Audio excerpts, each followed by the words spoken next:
Exam এসেছিল, সেটা হলো যে অষ্টম শ্রেণীর পরীক্ষার কি হবে। শুধু অষ্টম নয়, ষষ্ঠ, সপ্তম, অষ্টম, নবম।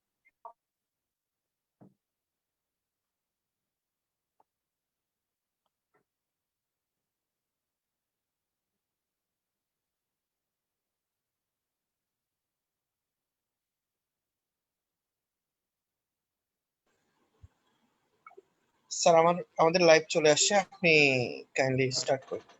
ওকে।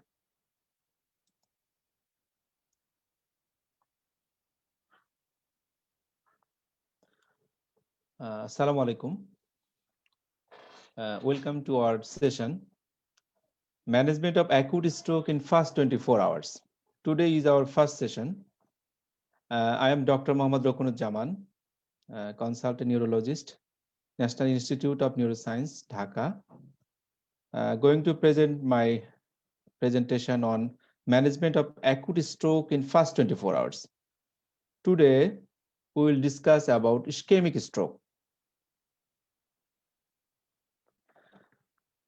There are some perceptions of stroke in the society, especially in our country, but the reality is different.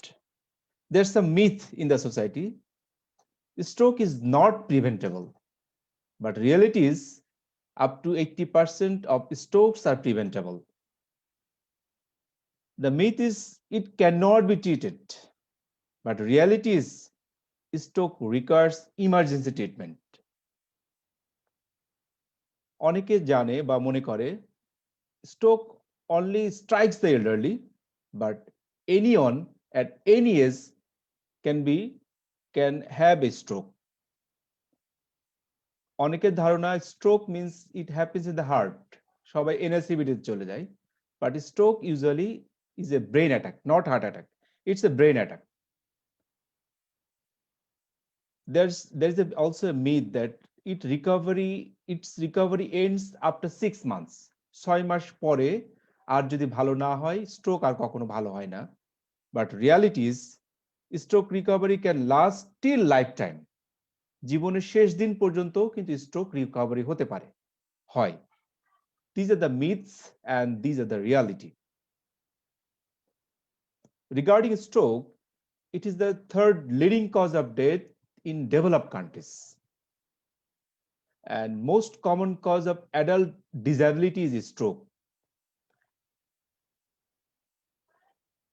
Day by day, but current trend is stroke is decreasing in developed countries, but increasing in developing countries like Bangladesh. In developed countries like USA, the incidence rate is 0.52 per 1,000 population. But in Bangladesh, the stroke incidence is 7 lakh per year, and death is almost 50% from the stroke. Nowadays, the number one cause of death in Bangladesh is from stroke.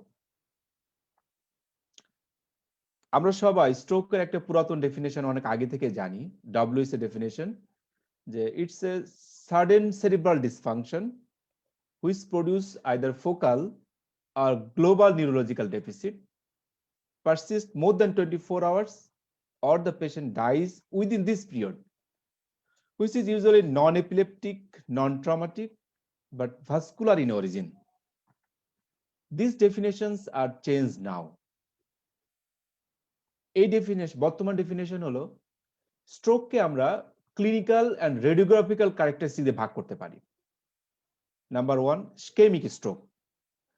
Imaging or pathological evidence of cerebral, retinal or spinal cord focal ischemic injury, যেটা আগের স্ট্রোকের ডেফিনেশনে retinal এবং spinal cord is not included, but in newer definition, imaging or pathological evidence of cerebral, spinal cord or retinal focal ischemic injury in a defined vascular distribution, or focal ischemic injury based on symptoms lasting more than equal to 24 hours.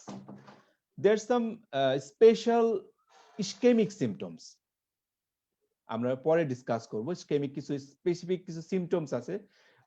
Actually, stroke is diagnosed clinically and imaging can help, but stroke diagnosis is clinical. Another definition is silent infarction. Imaging, especially MRI or CT or pathological evidence of CNS infarction without any clinical deficit. দেখা যাচ্ছে কখনো তার কোনো clinical deficit হয়নি, but যদি আমি incidental অন্য কোনো কারণে সিটি বা এমআরআই করি তাহলে দেখতে পাচ্ছি তার একটা ইনফাকশন ছিল আগে থেকে। This are called silent infarction. Usually CKD বা আদার ক্রনিক ডিজিজ পেশেন্টদের এই ধরনের সাইলেন্ট ইনফাকশন আমরা পেতে পারি। TIA, transient ischaemic attack, is a transient episodes of neurological dysfunction caused by focal brain, spinal cord or retinal ischemia without any evidence of infarctions either pathologically or by imaging.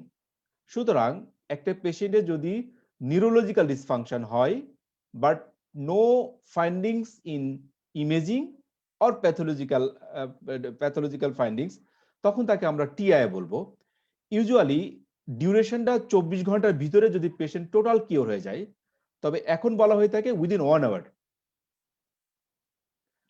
There some predicting factors যার মাধ্যমে আমরা বলতে পারি একটা TIA patient স্ট্রোকে turn নিতে পারে।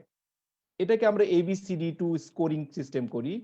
এই scoring system 0 to 7, যদি 0 হয় তাহলে তার risk of stroke after 2 days is 0 or 1, 0%. In case of 0 or 1, if the score is 2 or 3, then the chance of stroke is 1.3%, 4 or 5 hole 4.1%, 6 or 7 hole there is chance of stroke within next 2 days is 8%. এক্ষেত্রে আমরা কি কি points নিয়ে আসি? যদি পেশেন্টের বয়স 60 বছর বা তার বেশি হয় সেক্ষেত্রে 1 পয়েন্ট, বিপি যদি at the event 140/90 or more 1 point, যদি ফোকাল উইকনেস আর স্পিচ ইম্পেয়ারমেন্ট যদি 1 ঘন্টার বেশি পারসিস্ট করে সেক্ষেত্রে 2 পয়েন্ট, যদি 1 ঘন্টার কম সময় পারসিস্ট করে তাহলে 1 পয়েন্ট, পেশেন্ট যদি প্রিভিয়াসলি ডায়াবেটিক থাকে সেক্ষেত্রে 1 পয়েন্ট। সুতরাং এই পয়েন্টগুলো করে আমরা একটা টিআইএ পেশেন্টের স্ট্রোকের রিস্ক আমরা আইডেন্টিফাই করতে পারি। তবে একটা পেশেন্টের যদি তার এই স্কোরিং সিস্টেমে যদি 3 বা তার বেশি হয়ে যায় তাহলে অবশ্যই পেশেন্টকে আমরা অ্যাডমিশন করব and we will manage it as a stroke. Other definitions, newer definitions: ICS, intracranial hemorrhage or intracerebral hemorrhage, a focal collections of blood within the brain parenchyma. IVS, when the blood is collected in the ventricular system, when the blood is collected in the subarachnoid space, either focal or diffuse, that is called subarachnoid hemorrhage. And cerebral venous sinus thrombosis, its percentage is less than 1%, but এখন modern কিছু ইনভেস্টিগেশনের কারণে আমরা কিন্তু বর্তমানে সিভিএসটি যেটাকে বলি cerebral venous sinus thrombosis কিন্তু আমরা অনেক বেশি পাই due to modern technology, modern MRV, CTV, অনেক মডার্ন টেকনোলজির জন্য এখন ভেনাস স্ট্রোকের পার্সেন্টেজ কিন্তু বাড়ছে। and its ischemic infarction and or hemorrhage caused by thrombosis of the draining veins or venous sinuses. Subdural and epidural hematoma, 2013 AHA guideline, these are not included in the stroke কারণ তার pathophysiology different, but it also a hemorrhagic, আমরা একে hemorrhage বলতে পারি intracranial, but it's not within the stroke classification. একটা পেশেন্টে যখন আমরা specific symptoms of stroke নিয়ে আমাদের কাছে আসবে, আমরা ইনিশিয়ালি পেশেন্টের সিটি স্ক্যান অর অ্যাভেলেবল থাকলে আমরা এমআরআই করতে পারি। যদি এখানে সিটি স্ক্যান বা এমআরআই যদি হিউমারেজ না থাকে সেটা আমরা বলতে পারি আদার ইজ টিআইএ, যদি সিমটোমাস লেস দ্যান 24 আওয়ার্স এবং কোনো ধরনের কোনো ইসকেমিক চেঞ্জ যদি সিটি বা এমআরআইতে না থাকে তখন তাকে বলতে আমরা টিআইএ। এবং যদি হিউমারেজ না থাকে সেক্ষেত্রে আমরা বলতে পারি যদি symptoms typical of ischaemic origin and the duration is more than 24 hours or symptoms less than 24 hours but there's some changes of ischemia or infarction either CT or MRI. Stroke কে আমরা কয়েকটা কমন গ্রুপে ভাগ করতে পারি, যেমন lacunar stroke, সবচেয়ে small stroke যাকে বলে আমরা পেনিট্রেটিং ভেসেল স্ট্রোক কে বলে আমরা lacunar stroke, large artery stroke, embolic stroke, other cryptogenic. CT বা এমআরআই তে যদি আমরা হিমোরেজ পাই সেক্ষেত্রে আমরা এটাকে বলবো haemorrhagic stroke. It may be ICH, IVH, SH. Subdural and epidural also included, though it's not included in the stroke classification. CVST, there's some special features of CVST. এটা আমরা পরে ডিসকাস করব। And this is a image of ischemic stroke where the vessels is blocked. This is intracerebral hemorrhage. There is hemorrhage within the parenchyma of the brain, and this is hemorrhage within the subarachnoid space. 85% of the total stroke is ischemic origin, 10% is ICH, and 5% is subarachnoid hemorrhage, and less than 1% are venous stroke. We all know about the risk factors of stroke. আমরা এটা নিয়ে details বলবো না, আমরা জানি যে কিছু risk factors আর নন modifiable. তার ভিতরে অন্যতম যে আমরা এটা জানি যে প্যাটার্নাল যদি কোনো হিস্ট্রি থাকে পেশেন্টের, প্যাটার্নাল হিস্ট্রি থাকলে তার রিলেটিভ রিস্ক 2.4, ম্যাটার্নাল যদি হিস্ট্রি থাকে তার relative risk 1.4. And there are also some modifiable risk factors, lots of modifiable risk factors which can be modified. The most common is diabetes mellitus and hypertension. Causes of ischemic stroke. Common causes of ischemic stroke is thrombosis. Thrombosis এর মাধ্যমে small penetrating ভেসেলে lacunar stroke হতে পারে, large vessel in situ thrombosis হতে পারে, even dehydration থেকেও thrombosis হতে পারে। Specially venous sinus thrombosis গুলো ডিহাইড্রেশন থেকে ডেভেলপ করে। ইভেন যে সমস্ত ক্ষেত্রে আমরা বলি ওয়াটারশেড ইনফেকশন, যখন দুইটা ভেসেল টেরিটরি মাঝখানে যদি কখন ইনফেকশন হয়, ইউজুয়ালি ডিহাইড্রেশন বা অন্য কোনো সিস্টেমিক আপসেটের কারণে এই ধরনের স্ট্রোক হতে পারে। এম্বোলিক অক্লুশন, এম্বোলিক অক্লুশন হতে পারে artery to artery or cardioembolic. Artery to আর্টারির অরিজিন মেইনলি ক্যারোটিড বাইফার্কেশন থেকে আসতে পারে, অ্যাওর্টিক আর্চ থেকে আসতে পারে, even arterial dissection, specially carotid dissection or vertebral artery dissection থেকেও এম্বোলিজম আসতে পারে। Cardioembolisms mainly from atrial fibrillation, mural thrombosis either from DCM or myocardial infarctions. Any valvular lesion can cause cardioembolic stroke like mitral stenosis with atrial fibrillation, mechanical heart valve, bacterial endocarditis. This all can cause cardioembolic stroke.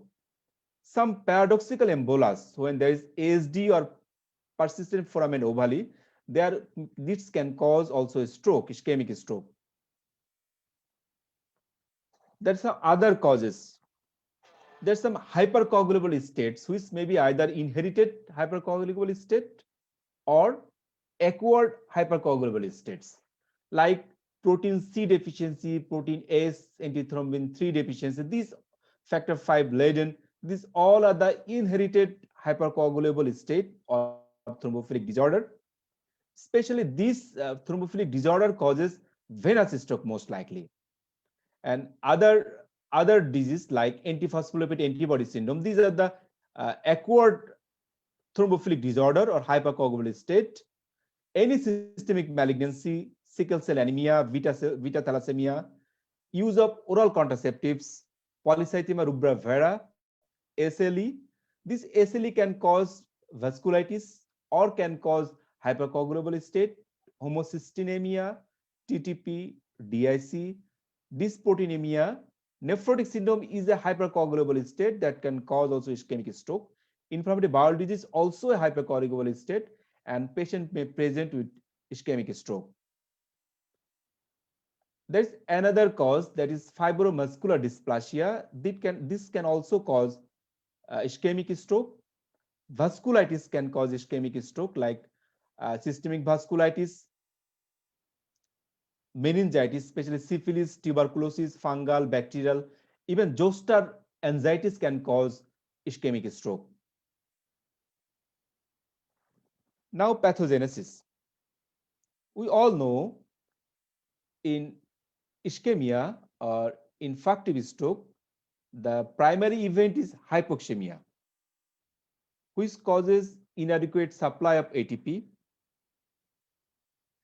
There is anaerobic metabolism of the glucose, productions of lactic acid, and this lactic acid causes destruction of the cell. Due to inadequate supply of ATP, there is impairment or failure of the sodium potassium pump. And for this failure, there is influx of sodium into the cell. In addition, water also enters into the cell. There is cytotoxic edema there. Due to sodium entry, there is membrane depolarization, which causes influx of calcium, and this calcium causes release of excitatory neurotransmitter, especially glutamate.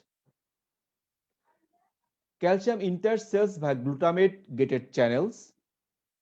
Activations of the destructive intercellular enzymes, destruction of the intercellular organelles and cell membranes with release of free radicals, free fatty acids. This free fatty acid release activates procoagulant pathway with exacerbate local ischemia, and this vicious cycle is going on and causing liquefactive necrosis of the whole arterial territory. And this is the pathogenesis of ischemic stroke. Here we see there is decreased production of ATP, which causes anaerobic metabolisms and causes productions of lactate, and this lactate is very disastrous for the cell. And decreased ATP causes impairment of the sodium potassium pump, and the vicious cycle is going on, and there is ultimately liquefactive necrosis of the arterial territory. In addition, there is cytotoxic edema. And now, একটা stroke patient যখন ইমার্জেন্সিতে আসবে আমরা কিভাবে evaluate করব? First of all আমরা আমাদের target থাকবে, যদি পেশেন্ট অ্যাপ্রোপ্রিয়েট টাইমের ভিতরে আসে, আমাদের প্রাইমারি গোল থাকবে তাকে আমরা রিক্যানালাইজেশন করব। Recanalisation, this is the specific therapy for stroke patient, এবং আমাদের টার্গেটই থাকবে আমরা রিক্যানালাইজেশন করার চেষ্টা করব। সো আমরা খুব র্যাপিডলি পেশেন্টকে ইভালুয়েট করব, তার এভিসি দেখব, পেশেন্টের লাস্ট নোন ওয়েল কখন ছিল সেটা আমরা খেয়াল করব। আমাদের time duration is very important, কারণ টাইম ইজ ব্রেন। আমরা যদি 4.5 ঘন্টার ভিতরে পেশেন্ট আমাদের কাছে ইসকেমিক স্ট্রোক পেশেন্ট আসে, তাহলে আমরা তাকে রিভাস্কুলারাইজেশন করতে পারবো খুব ইজিলি। এই কারণে টাইম ইজ ভেরি ইম্পর্টেন্ট, যে পেশেন্ট শেষ ভালো কখন ছিল এটা আমাদেরকে খুব দ্রুত পেশেন্টের কাছে শুনতে হবে বা অ্যাটেন্ডেন্টের কাছে শুনতে হবে। এবং খুব শর্ট টাইমে আমরা মিনিমাম পেশেন্টের ডেমোগ্রাফিক্স নিব, আমরা অত ডিটেইলস হিস্ট্রি আমরা এখন নিব না। তার ভাইটাল সায়েন্স গুলো দেখবো, তার ওয়েটটা দেখবো, তাদের ড্রাগ অ্যাডমিনিস্ট্রেশন ওয়েটটা আমাদের হেল্প করবে, তার আগে থেকে কোনো অ্যান্টিকোয়াগুলেন্ট ইউজ করতো কিনা, কোনো অ্যালার্জিক আছে কিনা পেশেন্টের কোনো ড্রাগসে, স্পেশালি আয়োডিন বা অন্য কোনো কন্ট্রাস্ট এজেন্টের কোনো আগে থেকে অ্যালার্জি আছে কিনা, এটা আমরা শর্ট হিস্ট্রি নিব। পেশেন্টকে আমরা অনেকগুলো স্কোরিং সিস্টেম আছে অনেকগুলা।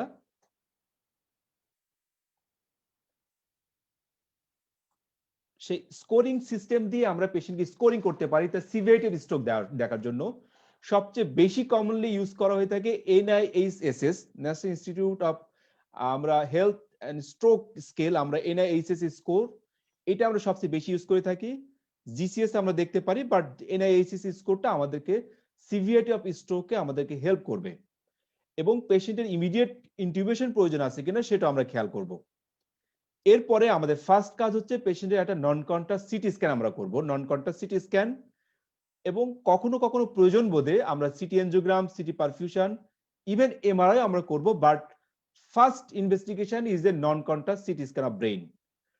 আমরা এক সময় আমাদের একটা স্ট্র্যাটেজি ছিল যে আমরা ক্লিনিক্যালি দেখার চেষ্টা করব কোনটা ইসকেমিক স্ট্রোক না হিমোরেজিক স্ট্রোক, কিন্তু অ্যাকচুয়ালি আমরা এই ক্ষেত্রে আমরা কখনো এরকম ভাবে চেষ্টা করব না যে আসলে এটা ইসকেমিক না হিমোরেজ। আমরা দ্রুত পেশেন্টের ইভালুয়েট করে তাকে সিটি স্ক্যান করব। সিটি স্ক্যান না করে কখনো পেশেন্টের আমরা কোনো ট্রিটমেন্ট করতে পারবো না। সুতরাং সিটি স্ক্যান এবং নন contrast CT scan is a must. এরপরে আমরা সাথে সাথে কিছু ল্যাবরেটরি ইনভেস্টিগেশন পাঠিয়ে দিতে পারি, যেমন prothrombin time, APTT, INR, CBC, renal function test, electrolytes, এগুলো আমরা ইমিডিয়েটলি পেশেন্টকে পাঠিয়ে দিতে পারি, বাট তার আগে অবশ্যই সিটি স্ক্যানে আমরা পেশেন্টকে সেন্ড করব। কার্ডিয়াক, ব্লাড প্রেশার এবং পালস অক্সিমিটার একটা মনিটরে আমরা রাখবো পেশেন্টকে, এবং একটা আইভি অ্যাক্সেস করে দিব পেশেন্টকে। স্পেশালি আমরা প্রক্সিমাল আইভি অ্যাক্সেস করব, অনেক সময় কন্ট্রাস্ট এজেন্ট বা আদার থেরাপি লাগতে পারে, এজন্য আমরা প্রক্সিমাল যদি সম্ভব হয় প্রক্সিমাল আইভি বা আইভি একটা ক্যানুলা আমরা করব। এবং পেশেন্টের আমরা লিমিটেড মেডিকেল হিস্ট্রি নিব, ইনক্লুডিং কন্ট্রাইন্ডিকেশন এলটিপ্লেস। আমাদের মেইন টার্গেট হচ্ছে আমাদের তাকে আইভি আরটিপিএ বা এলটিপ্লেস আমরা দিব। সুতরাং এটার জন্য আমাদের অন্যান্য যে সমস্ত হিস্ট্রি তার জন্য ইম্পর্টেন্ট, সেই সমস্ত হিস্ট্রিগুলো আমরা খুব দ্রুত সাথে নিব। আচ্ছা, সিটি স্ক্যানে আমরা একটা স্কোরিং সিস্টেম করি, এটাকে বলে aspect score. Alberta stroke programme early CT score, aspect score আমরা সিটি স্ক্যানের মাধ্যমে করতে পারি। This aspect score is not very tough. এটা আমরা সিটি স্ক্যানে আমরা পরে দেখাবো অ্যাসপেক্ট স্কোরটা। এটার মাধ্যমে আমরা পেশেন্টের তার মেকানিক্যাল থ্রম্বেক্টমি লাগবে কিনা সেটার জন্য আমরা এই অ্যাসপেক্ট স্কোরটা করে থাকি। যদি পেশেন্ট এলটিপ্লেজের ক্রাইটেরিয়া ফুলফিল করে তাহলে অবশ্যই পেশেন্টকে আমরা এলটিপ্লেজ স্টার্ট করব, এলটিপ্লেজ অবশ্যই স্টার্ট করব। এবং পেশেন্টের এনআইএইচএস স্কোর আমরা পরে দেখাবো, যদি 6 এর বেশি হয় এবং আমাদের সাসপিশন থাকে পেশেন্টের লার্জ ভেসেল অক্লুশন হচ্ছে, তাহলে সেক্ষেত্রে আমরা ইমার্জেন্সি ভাবে সিটি এনজিওগ্রাম আমরা করে দেখব পেশেন্টের লার্জ ভেসেল অক্লুশন আছে কিনা এবং তার এন্ডোভাস্কুলার ট্রিটমেন্ট লাগবে কিনা সেটা আমরা খেয়াল করব। এবং যদি পেশেন্টের আমাদের আমরা এগুলো কথাগুলো বলে ফেলছি যে আসলে যদি আমরা পেশেন্টের যদি অ্যাজ আর্লি অ্যাজ পসিবল যদি পেশেন্ট এলটিপ্লেজের ক্রাইটেরিয়া ফুলফিল করে তাহলে অবশ্যই তাকে আমরা এলটিপ্লেজ আইভি দিব। এনআইএইচএস স্কোরিং, এনআইএইচএস স্কোরিংটা সবসময় সব অডে যে স্ট্রোক ইউনিটে দেওয়াই থাকে। এখানে টোটাল 11টা পয়েন্ট আছে, 11টা পয়েন্টে আমরা স্কোরিং সিস্টেম করে level of consciousness, orientation, response to commands, gauge, তার গেজে কোনো পার্শিয়াল গেজ পলসি আছে কিনা বা নর্মাল কিনা বা কমপ্লিট গেজ পলসি কিনা, ভিজুয়াল ফিল্ডটা কেমন, ফেশিয়াল মুভমেন্টটা কেমন আছে পেশেন্টের, মোটর ফাংশন তার লোয়ার লিমস এবং আপার লিমসে কেমন, পেশেন্ট লিম্ব অ্যাটাক্সিয়া আছে কিনা, সেন্সরি ফাংশন কেমন আছে, ল্যাঙ্গুয়েজ ডিফারেন্স আছে কিনা, তার আর্টিকুলেশনে কোনো প্রবলেম আছে কিনা, তার ডিজার্সি আছে কিনা, ডিজার্সি থাকলে সে মাইল্ড না সিভিয়ার, পেশেন্টের ইনঅ্যাটেনশন যে কোনো একটা বডি কোনো একটা পোর্শন সে বুঝতে পারতেছে না, এরকম ইনঅ্যাটেনশন যেটাকে বলে আমরা হায়ার কর্টিক্যাল সেন্সরি ফাংশন, এটা আমরা দেখব যেটা অ্যাবসেন্ট কিনা, মাইল্ড লস কিনা অথবা সিভিয়ার লস কিনা। যদি একটা সেন্সরি মডালিটি লস্ট হয় সেক্ষেত্রে বলবো আমরা মাইল্ড, যদি দুইটা সেন্সরি মডালিটিস যেটা কর্টিক্যাল সেন্সরি মডালিটিস লস্ট হয় সেক্ষেত্রে বলবো আমরা মডারেট। এইভাবে আমরা স্কোরিং সিস্টেম করতে পারবো, জাস্ট আমরা দেখে দেখে টিক দিব। এবং এই এনআইএইচএস স্কোর উপর ভিত্তি করে আমরা স্ট্রোককে ডিফাইন করতে পারি তার সিভিয়ারিটিটা কেমন। যদি স্কোর 0 থাকে তাহলে নো স্ট্রোক, যদি পেশেন্টের এনআইএইচএস স্কোর 1 to 4 থাকে that is minor stroke, 5 to 15 থাকলে মডারেট স্ট্রোক, 15 to 20 থাকলে মডারেট টু সিভিয়ার স্ট্রোক, 21 থেকে 42 থাকলে সিভিয়ার স্ট্রোক। এবং এইটার উপরে তার সাবসিকুয়েন্ট ম্যানেজমেন্ট ডিপেন্ড করে এবং পেশেন্টের প্রগনোসিসও কেমন সেটাও ডিপেন্ড করবে। অ্যাসপেক্ট স্কোর নিয়ে আমরা অত ডিটেলস বলবো না। অ্যাসপেক্ট স্কোরটা মেইনলি আমরা এমসিএ টেরিটরিতে কতগুলো আমরা এরিয়া ভাগ করি, টোটাল 6টা এমসিএ টেরিটরিতে আমরা ভাগ করি, 6টা এরিয়াতে ইনভলভমেন্ট আছে কি নাই, এবং এর সাথে কর্ডেট নিউক্লিয়াসের হেড, কর্ডেট নিউক্লিয়াসের head, lentiform nucleus, internal capsule এবং ইনসুলা ইনভলভমেন্ট আছে কিনা এই ইনসুলা। আর এমসিএ 6টা এরিয়া 1 2 3 4 5 6 দুইটা সেকশনে আমরা নিয়ে থাকি। একটা হচ্ছে থ্যালামাস বা বেজাল গ্যাংলিয়া, এই সেকশন বরাবর আমরা দেখি, আর ঠিক তার উপরের আরেকটা সেকশনে আমরা দেখি। এই সেশনে আমরা M1 M2 M3 ইনসুলার রিজনটা দেখব, caudate nucleus, lentiform nucleus, internal capsule, এবং এই সেকশনে আমরা M4 M5 N6 এই এরিয়াগুলো আমরা দেখতে পারবো। এই টোটাল 10টা পয়েন্ট, টোটাল পয়েন্ট হচ্ছে 10টা। এই 10টার ভিতর থেকে যতগুলো ইনভলভমেন্ট হবে সেখান থেকে সেটা বিয়োগ হবে। যদি 10টার ভিতরে 6টা এরিয়া ইনভলভমেন্ট হয় তাহলে তার অ্যাসপেক্ট স্কোর থাকবে 10 - 6 = 4। যত অ্যাসপেক্ট স্কোর যত কম, পেশেন্ট তত খারাপ। NIHS স্কোর যেমন যত কম তত ভালো, যত বেশি তত খারাপ। অ্যাসপেক্ট স্কোরটা ঠিক উল্টা। যদি 10 হয় তাহলে বুঝতে হবে যে কোনো জায়গায় কোনো চেঞ্জ নাই। যদি 0 হয় তাহলে বুঝতে হবে সমস্ত MCA টেরিটরিতে তার ইনফাকশন আছে। সুতরাং অ্যাসপেক্ট স্কোর যত বেশি থাকবে পেশেন্ট তত ভালো, যত কম থাকবে তখন তত পেশেন্ট তত খারাপ। এবং এই অ্যাসপেক্ট স্কোর দেখেই আমরা একটা পেশেন্টের মেকানিক্যাল থ্রম্বেক্টমি করব কি করব না সেটা আমরা অ্যাসপেক্ট স্কোর আমাদেরকে ডিফাইন করতে পারে বা আমাদেরকে লিড দিতে পারে। আচ্ছা, এখন আমরা আসি একটা ইসকেমিক স্ট্রোকের পেশেন্ট আসলে আমরা কি কি ইনভেস্টিগেশন করব। আমাদের এইমস অফ ইনভেস্টিগেশনস যে early diagnosis of ischemic stroke and to exclude haemorrhage. আমাদের মেইন টার্গেট হচ্ছে আমরা হিমোরেজটাকে এক্সক্লুড করব এবং যদি কোনো আর্লি ইসকেমিক চেঞ্জ থাকে সিটি স্ক্যানে সেগুলো আমরা দেখার চেষ্টা করব এবং demonstration the amount of tissue at risk. এবং এই ইমেজিং এর মাধ্যমে আমরা চেষ্টা করব যে কোন টিস্যুগুলো স্যালভেজেবল, যে টিস্যুগুলো আবার যদি আমি পেশেন্টকে রিপারফিউশন করি তা সেগুলো আবার নরমাল আসতে পারে। এবং লোকেশন এবং এক্সটেন্ট অফ ইনফেকশন এবং ভাস্কুলার অ্যানাটমি আমরা দেখব। আদার কোনো ডিফারেন্সিয়ালস আছে কিনা সেটা আমরা এক্সক্লুড করতে পারি। অনেক সময় দেখা যায় যে পেশেন্টের সাবডুরাল হেমাটোমা, অনেক সময় স্ট্রোকের মতো প্রেজেন্টেশন হতে পারে। ব্রেনে কোনো টিউমার আমাদের কাছে বা অ্যাবসেস আমাদের কাছে স্ট্রোক লাইক প্রেজেন্টেশনে আসতে পারে। সেক্ষেত্রে আমাদের exclusions of the differences is very important by this imaging or by these investigations. এরপরে আমরা দেখব তার কোনো আন্ডারলাইং রিস্ক ফ্যাক্টর আছে কিনা, এটা আমরা দেখতে পারি ইনভেস্টিগেশনের মাধ্যমে। এবং পেশেন্টের অলরেডি কোনো কমপ্লিকেশন ডেভেলপ করছে কিনা স্ট্রোকের পরবর্তীতে সেটাও আমরা দেখার চেষ্টা করব ইনভেস্টিগেশনের মাধ্যমে। এক্ষেত্রে আমরা সব পেশেন্টের আসলেই আমরা প্রথমে যেটা বললাম একটা নন কন্ট্রাস্ট সিটি করব। যদি অ্যাভেলেবল থাকে বা সময় থাকে সেক্ষেত্রে আমরা ব্রেন এমআরআই করতে পারি, কিন্তু একটা ব্রেন এমআরআই এর অনেকগুলো সিকোয়েন্স থাকে এবং ফুল সিকোয়েন্স করতে অনেক সময় লেগে যেতে পারে। সেক্ষেত্রে আমরা ফুল ব্রেন এমআরআই আমরা করব না। আমরা ব্রেন এমআরআই এর ভিতরে specially DWI image and FLAIR image এবং জিআরই সিকোয়েন্স, এই তিনটা সিকোয়েন্স আমরা করব যার মাধ্যমে আমরা ইনফেকশন বা আর্লি ইসকেমিয়া ইজিলি ডায়াগনোসিস করতে পারি। হিউমারেজ থাকলে হিউমারেজটা আমরা বুঝতে পারবো আমরা জিআরই সিকোয়েন্সের মাধ্যমে। সুতরাং একটা পেশেন্টের যদি আমার অ্যাভেলেবল থাকে, স্পেশালি আমাদের বাংলাদেশের জন্য CT scan is very common, is very available, so CT scan আমরা করব। কিন্তু কোন কোন সেন্টারে দেখা যায় ব্রেন এমআরআই করে তার প্রোটোকল, সেক্ষেত্রে ব্রেনের ভিতরে ডিডব্লিউআই ইমেজ, ফ্লেয়ার ইমেজ এবং একটা জিআরই সিকোয়েন্স, এই তিনটা সিকোয়েন্স নিয়ে আর্লি স্ট্রোক ডায়াগনোসিস করার চেষ্টা করে। এরপরে আমরা ব্লাড গ্লুকোজ দেখার চেষ্টা করব, পালস অক্সিমিটিতে পেশেন্ট অক্সিজেন স্যাচুরেশন দেখব, ইলেকট্রোলাইটস এবং রেনাল ফাংশন টেস্ট আমরা করব। এর সাথে সাথে আমরা সাইড বাই সাইড তার complete blood count including platelet count আমরা দেখব। কোনো কার্ডিয়াক বা আদার কোনো ভাস্কুলার ইভেন্ট আছে কিনা, মার্কারস অফ কার্ডিয়াক ইসকেমিয়া যেমন কার্ডিয়াক ট্রোপোনি আমরা দেখতে পারি। প্রথম টাইম এবং আয়নের আমরা দেখব।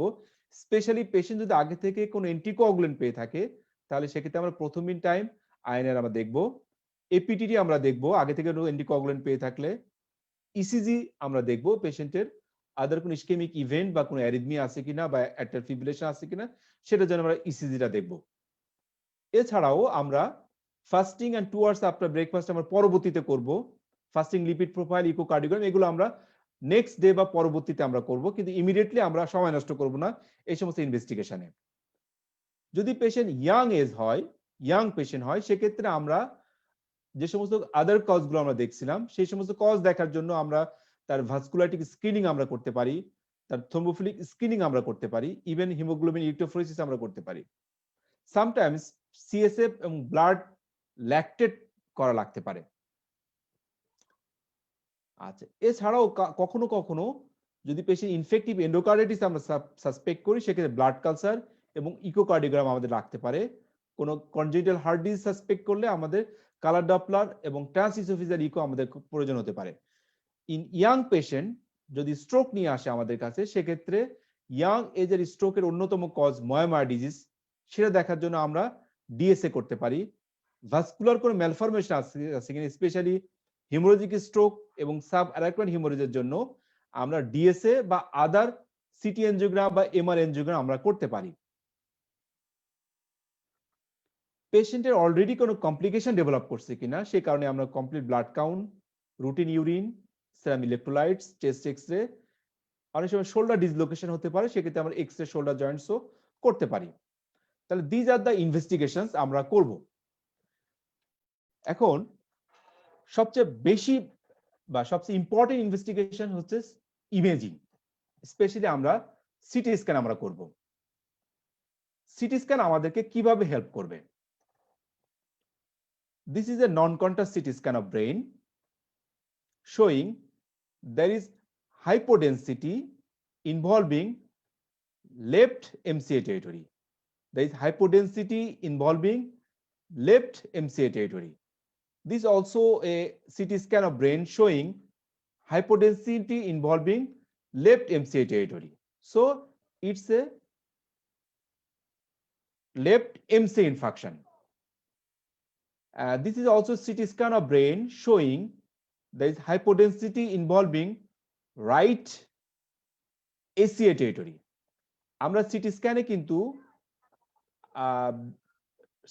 সাইড ডিটারমিনেশন ঠিক কিন্তু উল্টা। আমাদের কাছে এটা মনে হচ্ছে লেফট, অ্যাকচুয়ালি এটা হচ্ছে রাইট। এটা মনে হচ্ছে right but it is actually left. So there is a hypodensity involving right ACA territory.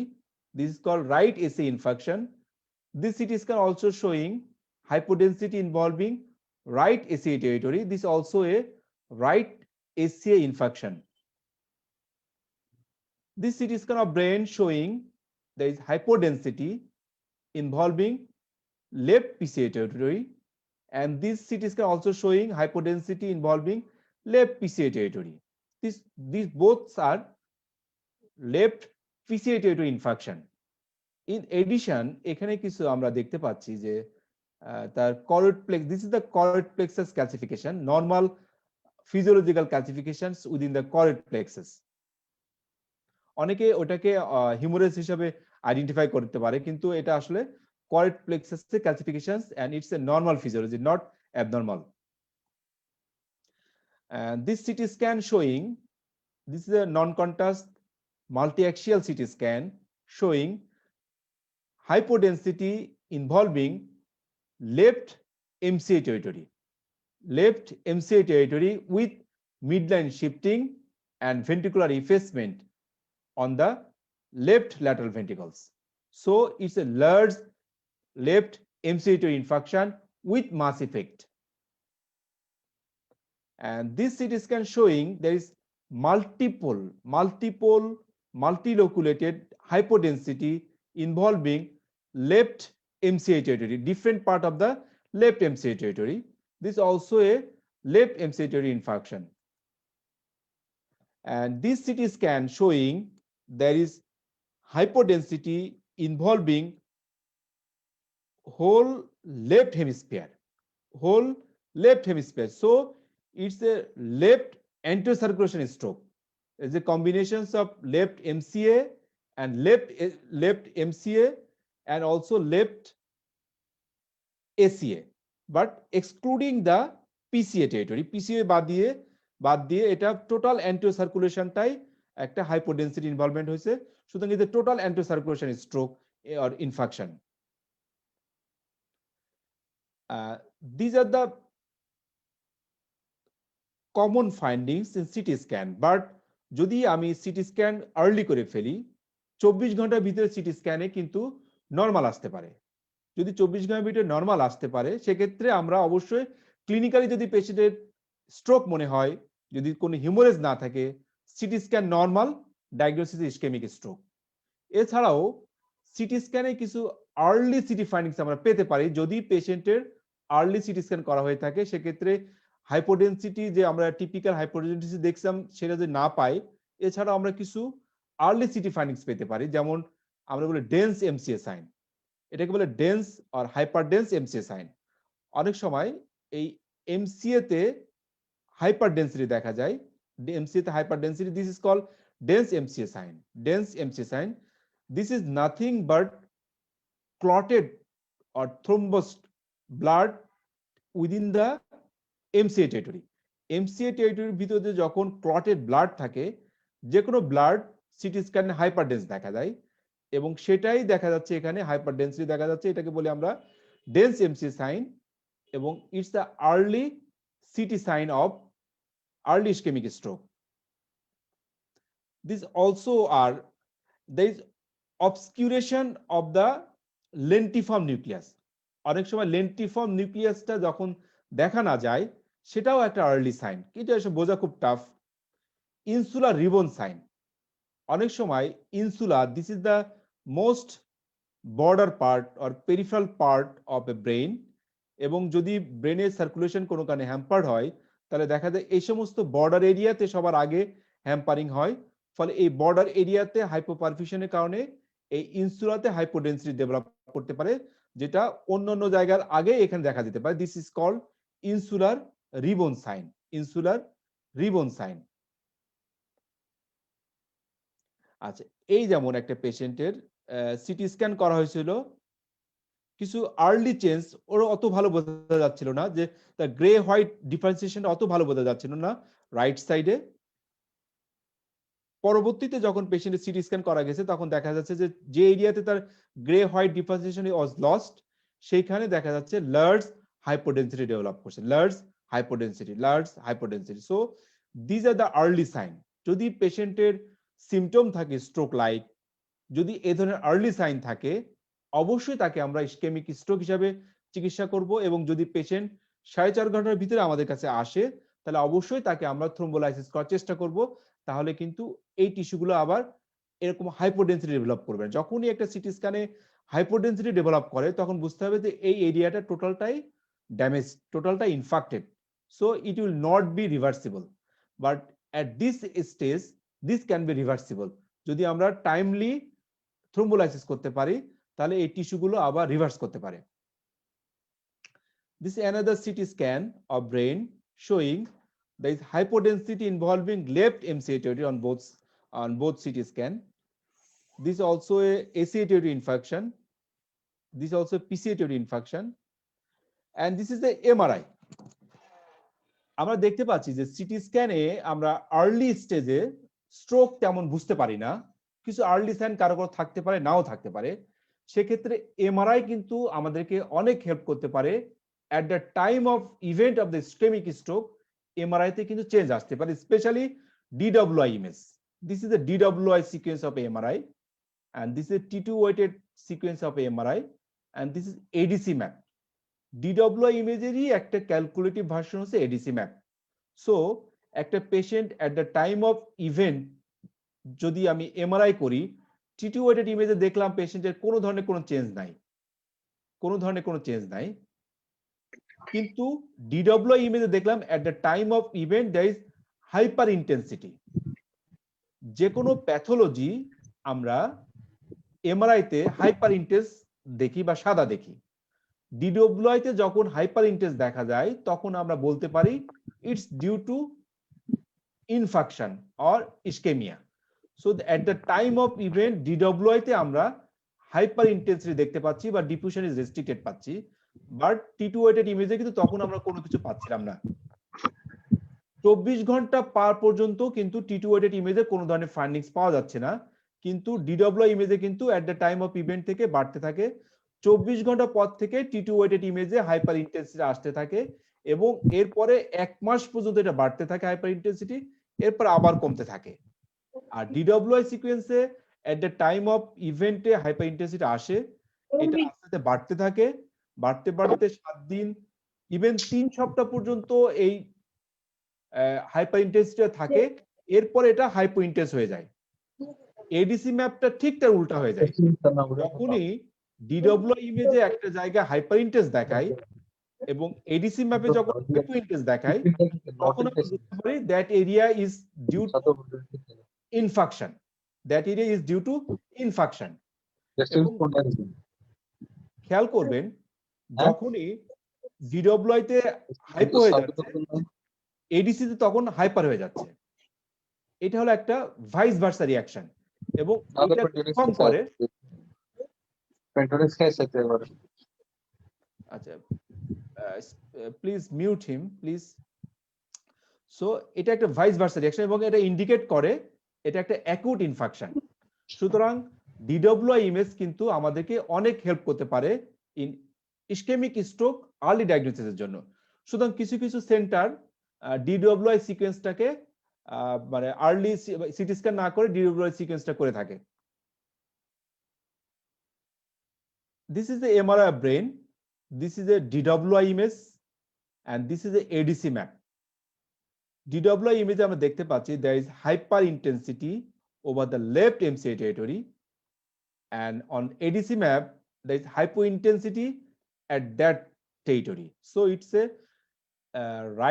left MCA territory infarction. এখানে আমরা দেখতে পাচ্ছি this is a T2 weighted image and this is a FLAIR image. That is showing hyper intensity involving left MCA territory and this is the MCA territory infarction and this is the ACA territory infarction. So আমরা MRI এর মাধ্যমেও কিন্তু early diagnosis করতে পারি especially DWI image দিয়ে। This is a lacunar infarction. আমরা একটা term use করছিলাম lacunar infarction যখন স্মল ভেসেল স্ট্রোক করে তখন দেখা যায় সিটি স্ক্যান অনেক সময় নরমাল আসে বাট এমআরআই ডিডব্লিউআই ইমেজ বা ফ্লেয়ার ইমেজে আমরা স্মল ইনফেকশন আমরা দেখতে পেতে পাই। This is called lacunar infection. And this is a CT scan of brain showing there is hypodensity involving left MCA territory and there is intervening hyperdensity. There is intervening hyperdensity. So this is hemorrhagic transformation. This is hemorrhagic transformation. This CT scan also showing there is large hypodensity involving right MCA territory with intervening hyperdensity, These all are the examples of hemorrhagic transformation or hemorrhagic infarct.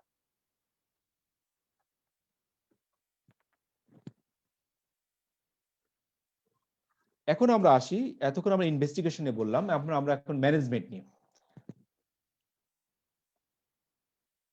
আমাদের main aims of treatment is revascularization of the ischemic brain by means of thrombolysis, salvage of the ischemic penumbra, prevent recurrence of the stroke and rehabilitations.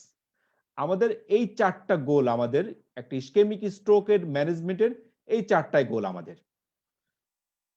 রিভাস্কুলারাইজেশনটা আমাদের দেশে কিন্তু এখন start হয়েছে। আমাদের দেশে কিন্তু এতদিন পর্যন্ত আমরা থ্রোম্বোলাইসিস চালু হয়নি, কিন্তু রিসেন্টলি আমাদের দেশে কিন্তু থ্রোম্বোলাইসিস যেটা সেটা চালু হয়েছে। তো একটা পেশেন্ট যখন আমাদের কাছে আসবে তখন ইমার্জেন্সিতে যখনই আসবে তখন ইমিডিয়েটলি লাগে আমরা সিটি স্ক্যান করব। সিটি স্ক্যান করে প্রথমে আমরা দেখব patient eligible for ivy thrombolysis, যেটা আমরা হিস্ট্রি অথবা তার প্রেজেন্টেশন থেকে দেখব। যদি এলিজিবল হয় সেক্ষেত্রে তাকে আমরা আইভি থ্রোম্বোলাইসিস দিব। আর যদি পেশেন্ট এলিজিবল হয় বাট দেখা যাচ্ছে পেশেন্টের টোটাল কিওর যদি না হয়, টোটাল রিক্যানালাইজেশন না হয়, সেক্ষেত্রে তাকে আমরা মেকানিক্যাল থ্রোম্বেক্টমির জন্য সেন্ড করব। তো আইভি থ্রোম্বোলাইসিস করার জন্য অনেকগুলো agents available, but US FDA approved হচ্ছে আইভি আরটিপিএ, যাকে বলি আমরা এলটিপ্লেস। ইউএস এফডিএ একমাত্র অ্যাপ্রুভড হচ্ছে এলটিপ্লেস, এটা আইভি দেওয়া হয়ে থাকে। আদার কিছু ফিব্রোলাইটিক এজেন্টস আছে যেমন টেনিকটিপ্লেস, এটাও অনেকগুলো অনেকগুলো স্টাডিতে দেখা গেছে যে এটা বরং এলটিপ্লেসের তুলনায় আরো বেশি ভালো, কিন্তু still it is not recommended or not US FDA approved. Reteplase is also not approved, but it's also it acts as a fibrinolytic agents. Streptokinase আমরা সবাই জানি, streptokinase usually আমরা কার্ডিয়াক এমআই তে আমরা ইউজ করে থাকি, but this streptokinase is not used in brain stroke বা ischemic stroke. IVRTPA একটা টার্ম আমরা সবসময় ইউজ করে থাকি যে টাইম ইজ ব্রেন। যত আমি তাড়াতাড়ি আইভিআরটিপি দিতে পারবো, পেশেন্টের রিভাস্কুলারাইজেশন তত ভালো হবে, পেশেন্টের জন্য তত বেনিফিশিয়াল হবে। এবং এলিজিবল পেশেন্ট যদি হয় সেক্ষেত্রে অ্যাপ্রোপ্রিয়েট টাইম হচ্ছে 3 থেকে 4.5 ঘন্টার ভিতরে যদি পেশেন্ট লাইভ লিমিটে আসে তাহলে অবশ্যই তাকে আমরা আইভিআরটিপি এর জন্য প্রিপেয়ার করব। এবং একটা পেশেন্ট আইভিআরটিপিএ এবং আমার কাছে যখনই আসবে সেখান থেকে আইভিআরটিপিএ দেওয়ার ভিতরে সময় ব্যবধান 60 মিনিট বা 1 ঘন্টার কম হতে হবে। 60 মিনিটের ভিতরে পেশেন্টকে প্রিপেয়ার করতে হবে তার আইভিআরটিপি এর জন্য। এক্ষেত্রে প্রথমে ফিজিশিয়ান এভালুয়েট করবে 10 মিনিটের ভিতরে, স্ট্রোক আর নিউরোলজিক এক্সপার্টিস আর 15 মিনিট, সিটি স্ক্যান করতে 25 মিনিটের ভিতরে, 25তম মিনিটের ভিতরে, এবং নিউরো ইমেজিং স্ক্যানিং ইন্টারপ্রিটেশন করবে 45 মিনিটসের ভিতরে, এবং ট্রিটমেন্ট স্টার্ট করতে হবে অবশ্যই 60 মিনিটসের ভিতরে। কারণ টাইম ইজ ব্রেন, যত সময় নষ্ট করব তত নিউরন ড্যামেজ হবে। কিছু ইনক্লুশন ক্রাইটেরিয়া আছে এলটিপ্লেজের, কিছু এক্সক্লুশন ক্রাইটেরিয়া আছে। ইনক্লুশন ক্রাইটেরিয়ার ভিতরে হচ্ছে number 1, diagnosis of ischemic stroke causing measurable neurological deficits. Clinical diagnosis of ischemic stroke causing measurable neurological deficit, এবং অবশ্যই পেশেন্টকে 4.5 ঘন্টার ভিতরে আসতে হবে, এবং পেশেন্টের বয়স 18 বা তার বেশি হতে হবে, এবং আপার লিমিট 80 ইয়ার্স।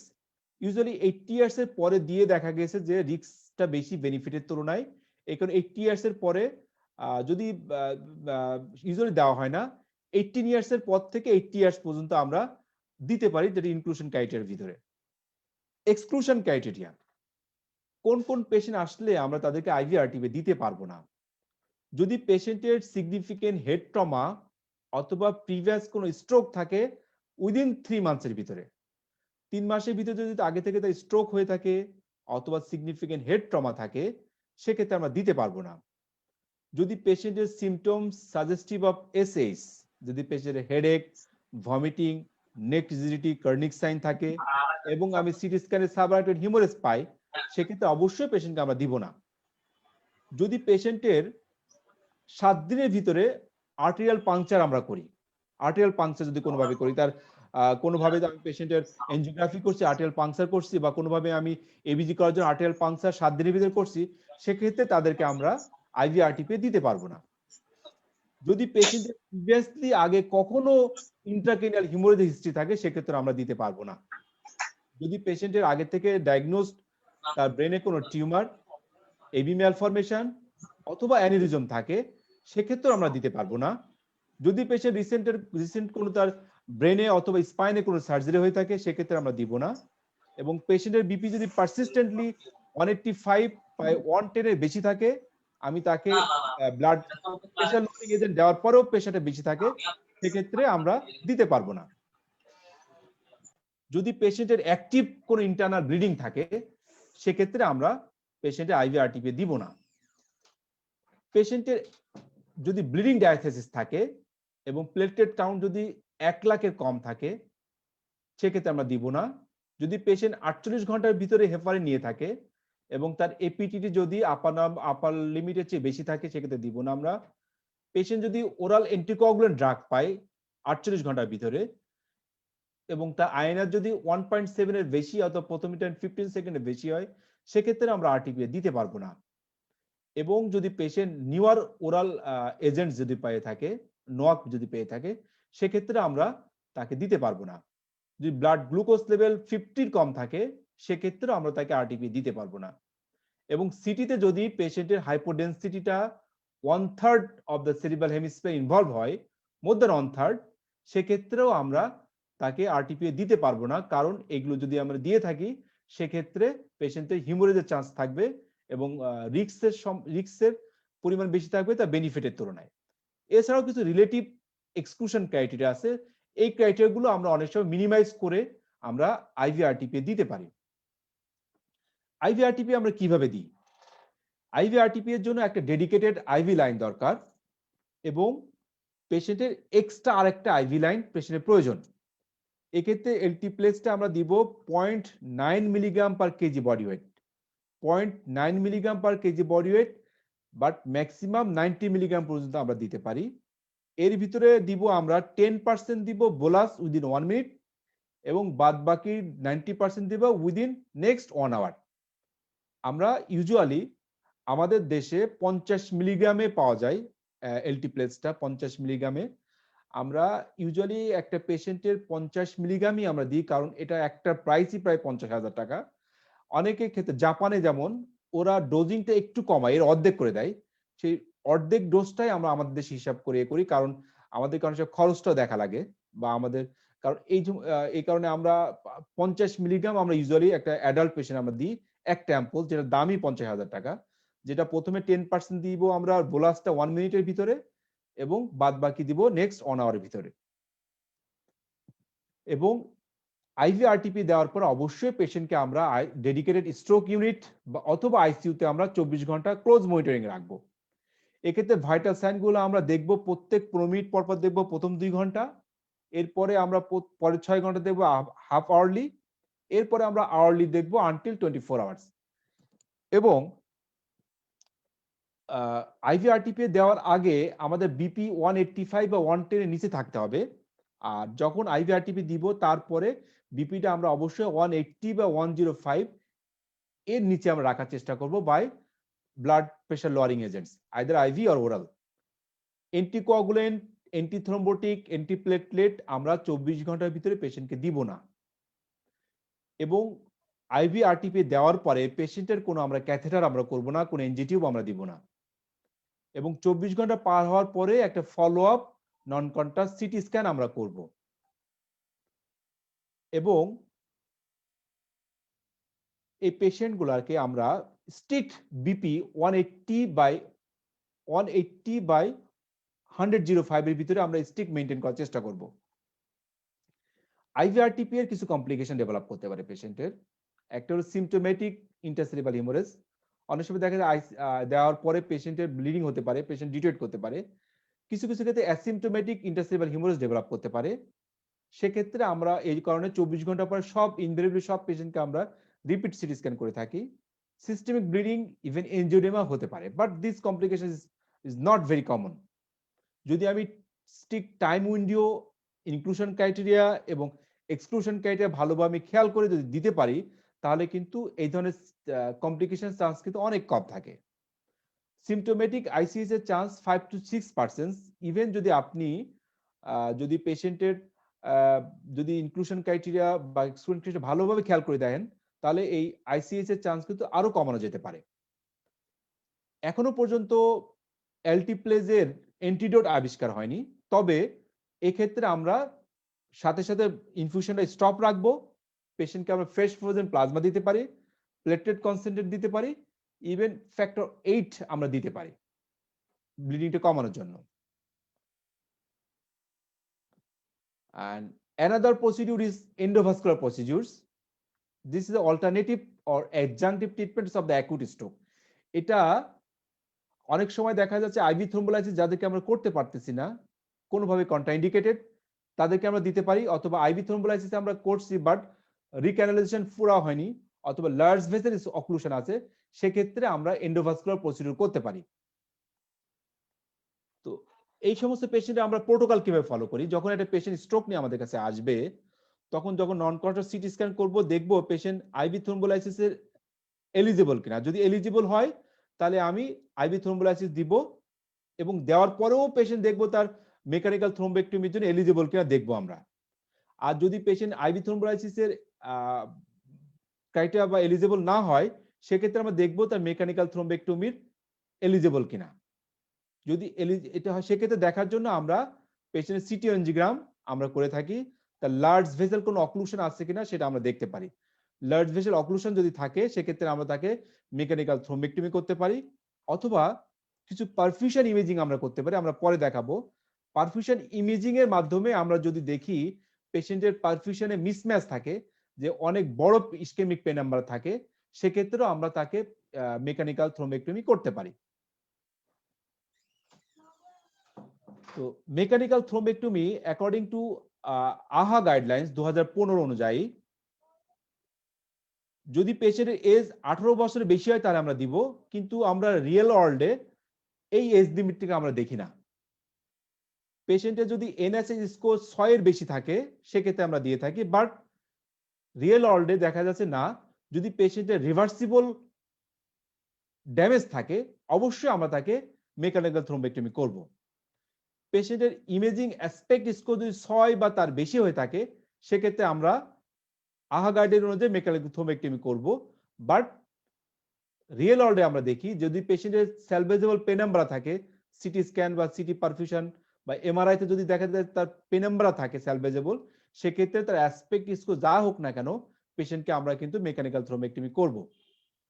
যদি পেশেন্ট 0 থেকে 6 ঘন্টার ভিতরে আসে, আমরা দেখছিলাম আইভি থ্রোম্বোলাইসিসটা আমরা 0 থেকে 4.5 আওয়ার্স পর্যন্ত যদি আসে সেক্ষেত্রে আমরা দিয়ে থাকি, আর এই ক্ষেত্রে আমরা 0 to 6 আওয়ার্স পর্যন্ত আমরা দিয়ে থাকি।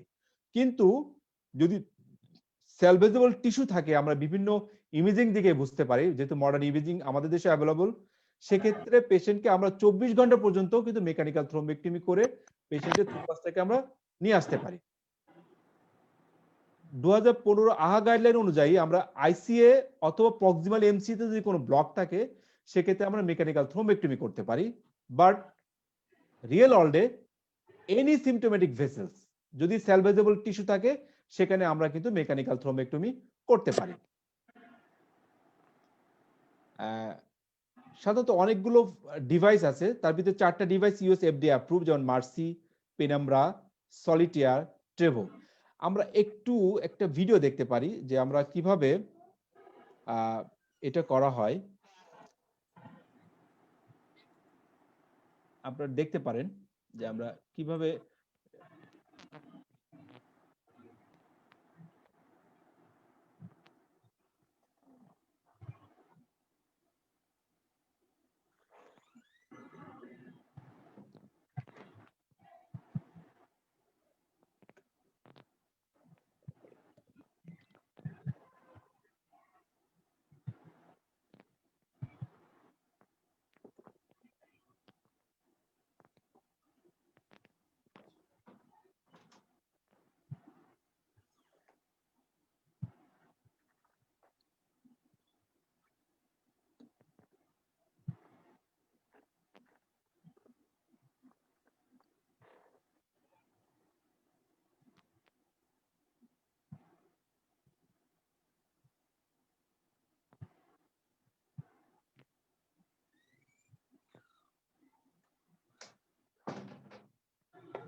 this is a mechanical thrombectomy, endovascular.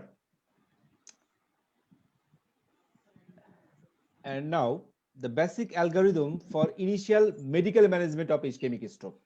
এতক্ষণ আমরা স্পেসিফিক ম্যানেজমেন্ট নিয়ে কথা বললাম। যে স্পেসিফিক ম্যানেজমেন্ট হলো আমরা রিভাস্কুলারাইজেশন করব, either IV rtPA or endovascular mechanical thrombectomy. This is the main or specific treatment for ischemic stroke. and side by side there's some medical management or supportive management. যদি পেশেন্টের acute stroke থাকে, যদি patient candidate for ivy অ্যালটিপ্লেস থাকে অথবা endovascular এ থাকে, এর সাথে আমরা পেশেন্টকে সাপোর্টিভ কেয়ারও দিব। সাপোর্টিভ কেয়ার ভিতরে পেশেন্টের হাইড্রেশনটা মেনটেন হতে হবে, head of the bed flat for 30 degrees, temperature control, BP control, antiplatelets, anticoagulants, glucose control and lipid control, এগুলো আমরা ডিসকাস করব এখন।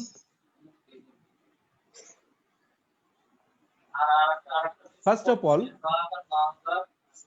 care of airway and oxygenation.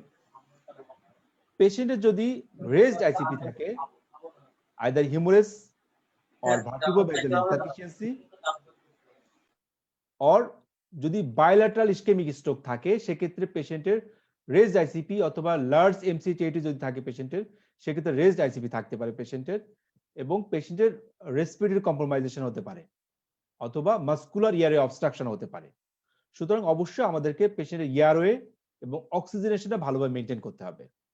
প্রয়োজন যদি হয় সেক্ষেত্রে পেশেন্টকে আমরা ইনটিউবেশন করা লাগতে পারে, এবং পেশেন্ট যদি হাইপোক্সিক থাকে সেক্ষেত্রে আমরা সাপ্লিমেন্টাল অক্সিজেন দিব এবং তার স্যাচুরেশন মোর দ্যান 94 আমরা রাখার চেষ্টা করব। যদি পেশেন্টের স্যাচুরেশন 94 এর বেশি থাকে সেক্ষেত্রে আমরা কখনো সাপ্লিমেন্টাল অক্সিজেন দিব না, যদি পেশেন্টের স্যাচুরেশন ভালো থাকে। Proper positioning is very important. যদি পেশেন্টকে আমরা সুপাইন পজিশনে রাখি তাহলে তার সেরিব্রাল সার্কুলেশনটা বেশি ভালো থাকে, অথবা পেশেন্টকে যদি আমরা 15 to 30 ডিগ্রি অ্যাঙ্গেলে যদি এটি উঁচু করে রাখি সেক্ষেত্রেও পেশেন্টের সেরিব্রাল ব্লাড ফ্লোটা ভালো থাকে এবং পেশেন্টের অক্সিজেনেশনটা ব্রেনে ভালো থাকে। সুতরাং পজিশনিং ইজ ভেরি ইম্পর্টেন্ট। কিন্তু কিছু কিছু ক্ষেত্রে দেখা যাচ্ছে পেশেন্টের যদি তার আগে থেকে পালমোনারি বা কার্ডিয়াক কোমরবিডিটি থাকে সেক্ষেত্রে পেশেন্টকে আমরা অনেক সময় প্রপড আপ পজিশনে রাখার প্রয়োজন হতে পারে উইথ অক্সিজেন।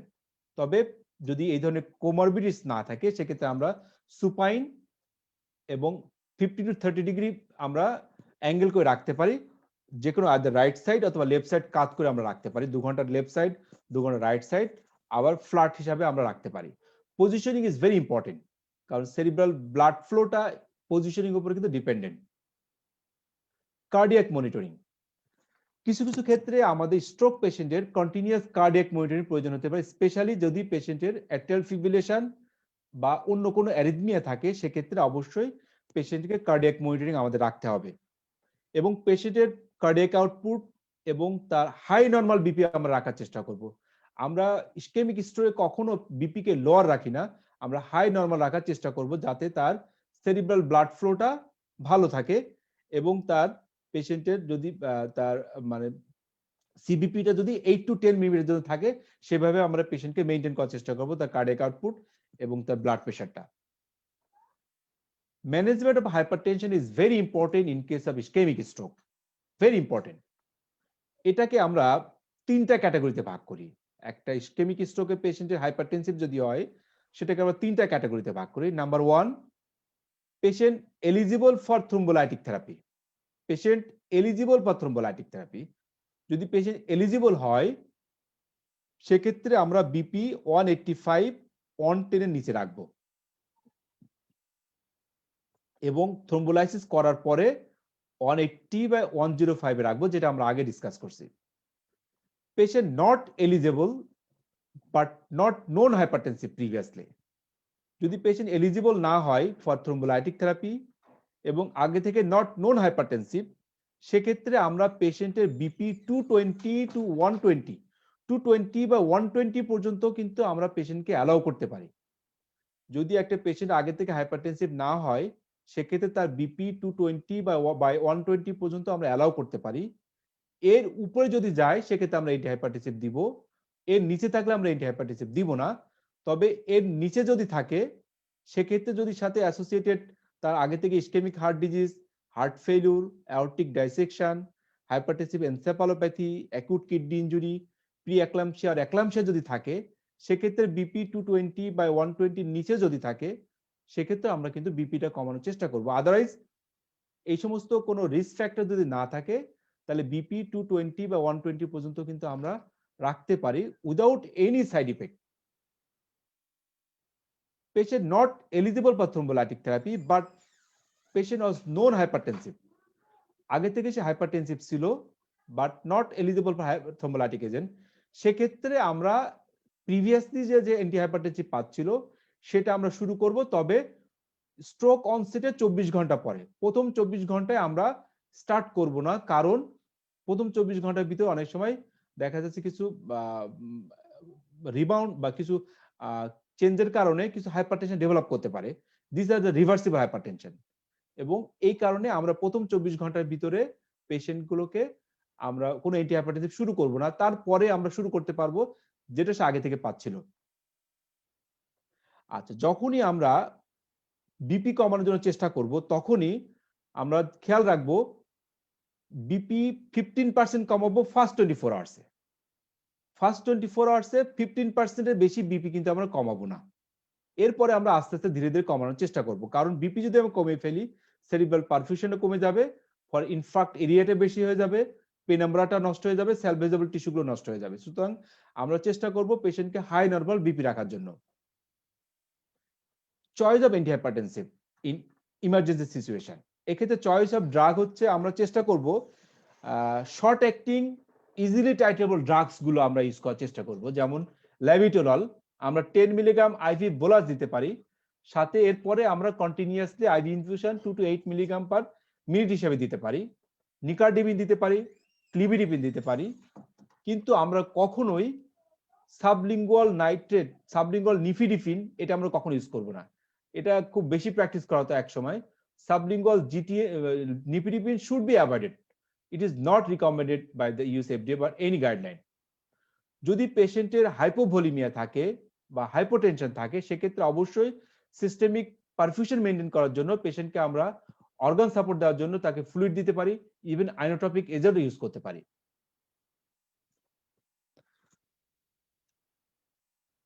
অ্যাকুট কন্ডিশন চলে যাওয়ার পরে আমরা antihypertensive drug for secondary prevention of স্ট্রোকের জন্য আমরা কি কি ড্রাগ ইউজ করতে পারি। সেক্ষেত্রে আমরা drug of choice is either angiotensin converting inhibitor যেমন losartan, telmisartan and calcium channel blocker or combined. Thiazides can be used commonly, but no role of beta blocker. কোনো বিটা ব্লকের রোল নাই। Post stroke or secondary prevention of stroke এর জন্য beta ব্লকের কোনো রোল নাই। 2018 আহা আসা guidelines recommended AC inhibitor plus diuretics, কিন্তু অন্যান্য গাইডলাইন গুলা এসি ইনহিবিটর বা এআরবির সাথে ক্যালসিয়াম চ্যানেল ব্লকার কম্বিনেশনটাকে চয়েস করে, বাট আহা গাইডলাইন এসির সাথে ডায়োরেটিক্সটাকে চয়েস করে। আমরা যে কোনো একটা ইউজ করতে পারি, বাট বিটা ব্লকার আমরা পোস্ট স্ট্রোক প্রিভেনশনে ইউজ করবো না। যদি পেশেন্টের আন্ডারলাইন কোনো তার হার্ট ফেলিউর বা তার ইসকেমিক হার্ট ডিজিজ থাকে সেক্ষেত্রে আমরা বিটা ব্লকার ইউজ করতে পারি অ্যাজ অ্যাড অন থেরাপি হিসেবে, বাট পোস্ট স্ট্রোক বা সেকেন্ডারি প্রিভেনশনের জন্য অবশ্যই আমরা এসি ইনহিবিটর বা এআরবি সাথে আমরা ক্যালসিয়াম চ্যানেল ব্লকার অথবা ডায়োরেটিক্স আমরা রাখতে পারি। Blood glucose is very important. Hypoglycaemia যেমন ডিক্রিমেন্টাল খারাপ, হাইপারগ্লাইসিমিয়া তেমনি খারাপ। সুতরাং স্ট্রোক পেশেন্টের যদি ব্লাড গ্লুকোজ 60 কম হয়ে যায় এটাও যেমন খারাপ, যদি বেশি হয়ে যায় সেটাও খারাপ। সুতরাং হাইপোগ্লাইসিমিয়া থাকলে সেটাকে আমরা কারেকশন করার চেষ্টা করব, পেশেন্টের নর্মোগ্লাইসিমিক করার চেষ্টা করব আমরা। আর যদি হাইপারগ্লাইসিমিয়া থাকে সেক্ষেত্রে আমরা পেশেন্টকে ইনিশিয়ালি ব্লাড সুগার কমানোর জন্য আমরা ইনসুলিন ইউজ করে থাকবো, এবং আমাদের টার্গেট থাকবে 140 to 180 milligram per DL, 7.8 to 10 মিলিমোলের ভিতরে আমরা ব্লাড সুগারটাকে মেনটেন করার চেষ্টা করব, স্পেশালি বাই থ্রু ইনসুলিনের মাধ্যমে। Hyperthermia, hyperthermia also is a detrimental in ischaemic stroke. হাইপারথার্মিয়ার কারণে দেখা যাচ্ছে ইসকেমিক কোর ইনফার্ক্টটা কিন্তু অনেক বড় হয়ে যেতে পারে। এই কারণে আমরা হাইপারথার্মিয়াকে যেভাবে হোক আমরা ম্যানেজ করার চেষ্টা করব, আইদার মানে কুলিং এর মাধ্যমে অথবা অ্যান্টিপাইরেটিকের মাধ্যমে আমরা হাইপারথার্মিয়াকে ট্রিটমেন্ট করব। যদি পেশেন্টের কোনো সোর্স অফ ইনফেকশন থাকে যার কারণে হাইপারথার্মিয়া হচ্ছে, সেই সোর্স অফ ইনফেকশনটা আমরা ইনভেস্টিগেট করব এবং আন্ডারলাইং কজের চিকিৎসা আমরা করব। অ্যান্টিকোয়াগুলেন্ট থেরাপি, দেখা গেছে যে ভেনাস স্ট্রোকে অ্যান্টিকোয়াগুলেন্টের রোল আছে, but ischaemic stroke specially arterial স্ট্রোকে অ্যান্টিকোয়াগুলেন্টের তেমন কোনো রোল নাই, বরং এটা হিমোরেজিক ট্রান্সফরমেশন করতে পারে। তবে কিছু কিছু ক্ষেত্রে আমরা অ্যান্টিকোয়াগুলেন্ট ইউজ করতে পারি, স্পেশালি যদি ইসকেমিক স্ট্রোকের সাথে পেশেন্টের অ্যাক্টিয়াল ফিব্রিলেশন থাকে, সেক্ষেত্রে আমরা ওরাল অ্যান্টিকোয়াগুলেন্ট ইউজ করতে পারি। তবে এটা অবশ্যই 4 to 14 days after the onsets of stroke, 1 থেকে 2 সপ্তাহ পরেই আমরা ইউজুয়ালি শুরু করব এই oral anticoagulant agent, specially warfarin অথবা নিওর এজেন্ট যেটাই হোক না কেন আমরা ইউজ করতে পারি, কিন্তু 4 থেকে 14 দিন বা ফার্স্ট টু সেকেন্ড উইকের পরে আমরা ইউজ করব। অন্যান্য ক্ষেত্রে যদি কোনো তার অ্যাক্টিয়াল ফিব্রিলেশন না থাকে সেক্ষেত্রে আমরা ইউজ করব না। এক সময় বলা হতো যে ভার্টিবাল বা ক্যারোটিড ডাইসেকশন যদি থাকে সেক্ষেত্রে অনেক সময় অ্যান্টিকোয়াগুলেন্টের কিছু রোল আছে, কিন্তু এখন দেখা গেছে যে না, এক্ষেত্রে অ্যান্টিপ্লেটলেট এবং অ্যান্টিকোয়াগুলেন্ট সেম এফিকেসি, বরং অ্যান্টিকোয়াগুলেন্ট ব্লিং টেন্ডেন্সি বাড়িয়ে দিতে পারে। তবে কিছু কিছু ক্ষেত্রে আমরা অ্যান্টিকোয়াগুলেন্ট ইউজ করে থাকবো, তার ভিতরে একটা হচ্ছে অ্যাক্টিয়াল ফিব্রিলেশন। যদি পেশেন্টের অ্যান্টিওর কিউএমআই থাকে, সিগনিফিকেন্ট এলভি ডিসফাংশন যদি থাকে, মুরাল থ্রোম্বাস যদি থাকে, সেক্ষেত্রে আমরা অ্যান্টিকোয়াগুলেন্ট ইউজ করতে পারি with or without antiplatelet, with or without antiplatelet. আমরা সবাই জানি যে চার্ট ভাস স্কোরের মাধ্যমে আমরা পেশেন্টের স্ট্রোক তার রিস্ক কেমন সেটা আমরা আইডেন্টিফাই করতে পারি, এবং চার্ট ভাস স্কোর যদি 2 বা তার বেশি হয়ে থাকে সেক্ষেত্রে আমরা ওরাল অ্যান্টিকোয়াগুলেশন করতে পারি। ইন কেস অফ অ্যাক্টিয়াল ফিব্রিলেশনস পেশেন্টের যদি আমরা চার্ট ভাস স্কোর করে 2 বা তার বেশি হয় সেক্ষেত্রে আমরা অ্যান্টিকোয়াগুলেন্ট ইউজ করতে পারি। অ্যান্টিপ্লেটলেট হিসেবে অনেকগুলো ড্রাগ আছে, এর ভিতরে চয়েস অফ ড্রাগ হচ্ছে অ্যাসপ্রিন আমরা ইউজ করতে পারি, ক্লোপিডোগ্রেল ইউজ করতে পারি। তবে স্টাডিতে দেখা গেছে যে ক্লোপিডোগ্রেলের ইফিকেসি অ্যাসপ্রিনের তুলনায় বেটার, বাট কস্ট দেখতে গেলে আমরা ক্লোপিডোগ্রেলের কস্ট বেশি, এই কারণে আমরা অ্যাসপ্রিনটাকে চয়েস করি। বাট ক্লোপিডোগ্রেলের কিন্তু efficacy for prevention of second time stroke is more than aspirin. Dual অ্যান্টিপ্লেটলেটের তেমন কোনো রোল নাই aspirin plus clopidogrel, but combinations of aspirin plus dipyridamole এইটা কিন্তু ইফিকেসি অ্যালোন অ্যাসপ্রিন বা অ্যালোন ক্লোপিডোগ্রেলের তুলনায় কিন্তু বেশি, অ্যাসপ্রিন প্লাস ডাইপারিনামল। সুতরাং আমি যদি ইউজ করতে চাই সবচেয়ে বেটার হচ্ছে অ্যাসপ্রিন প্লাস ডাইপারিনামল, এরপরে ক্লোপিডোগ্রেল, এরপরে অ্যাসপ্রিন। কিন্তু অ্যাসপ্রিন প্লাস ক্লোপিডোগ্রেল কোন কোন ক্ষেত্রে আমরা ইউজ করতে পারি? অ্যাসপ্রিন প্লাস ক্লোপিডোগ্রেল যদি পেশেন্টের আন্ডারলাইন কোনো তার ইসকেমিক হার্ট ডিজিজ বা এমআই থাকে সেক্ষেত্রে আমরা অ্যাসপ্রিন প্লাস ক্লোপিডোগ্রেল ইউজ করতে পারি, অথবা যদি পেশেন্টের সিমটোম্যাটিক লার্জ ইন্ট্রাক্রেনিয়াল যদি কোনো আর্টেরিয়াল ডিজিজ বা তার স্টেনোসিস থাকে সেক্ষেত্রে আমরা ডুয়াল অ্যান্টিপ্লেট ইউজ করতে পারি। সেক্ষেত্রে অবশ্যই প্রথম 90 ডেজ, প্রথম 3 মাস আমরা ইউজ করব ডুয়াল অ্যান্টিপ্লেটলেট, এরপরে আমরা যে কোনো একটা অ্যান্টিপ্লেট আইদার অ্যাসপ্রিন অথবা ক্লোপিডোগ্রেল চলে যাব। তাহলে অ্যান্টিপ্লেটলেট ড্রাগ হিসাবে আমরা চয়েস করব either aspirin or clopidogrel or aspirin plus dipyridamole. Special ক্ষেত্রে আমরা অ্যাসপ্রিন প্লাস ক্লোপিডোগ্রেল ইউজ করতে পারি, specially in case of underlying MI or ischaemic heart disease or large symptomatic intracranial যদি কোনো স্টেনোসিস বা থ্রোম্বোসিস থাকে সেক্ষেত্রে আমরা first 90 days dual antiplatelet followed by monotherapy.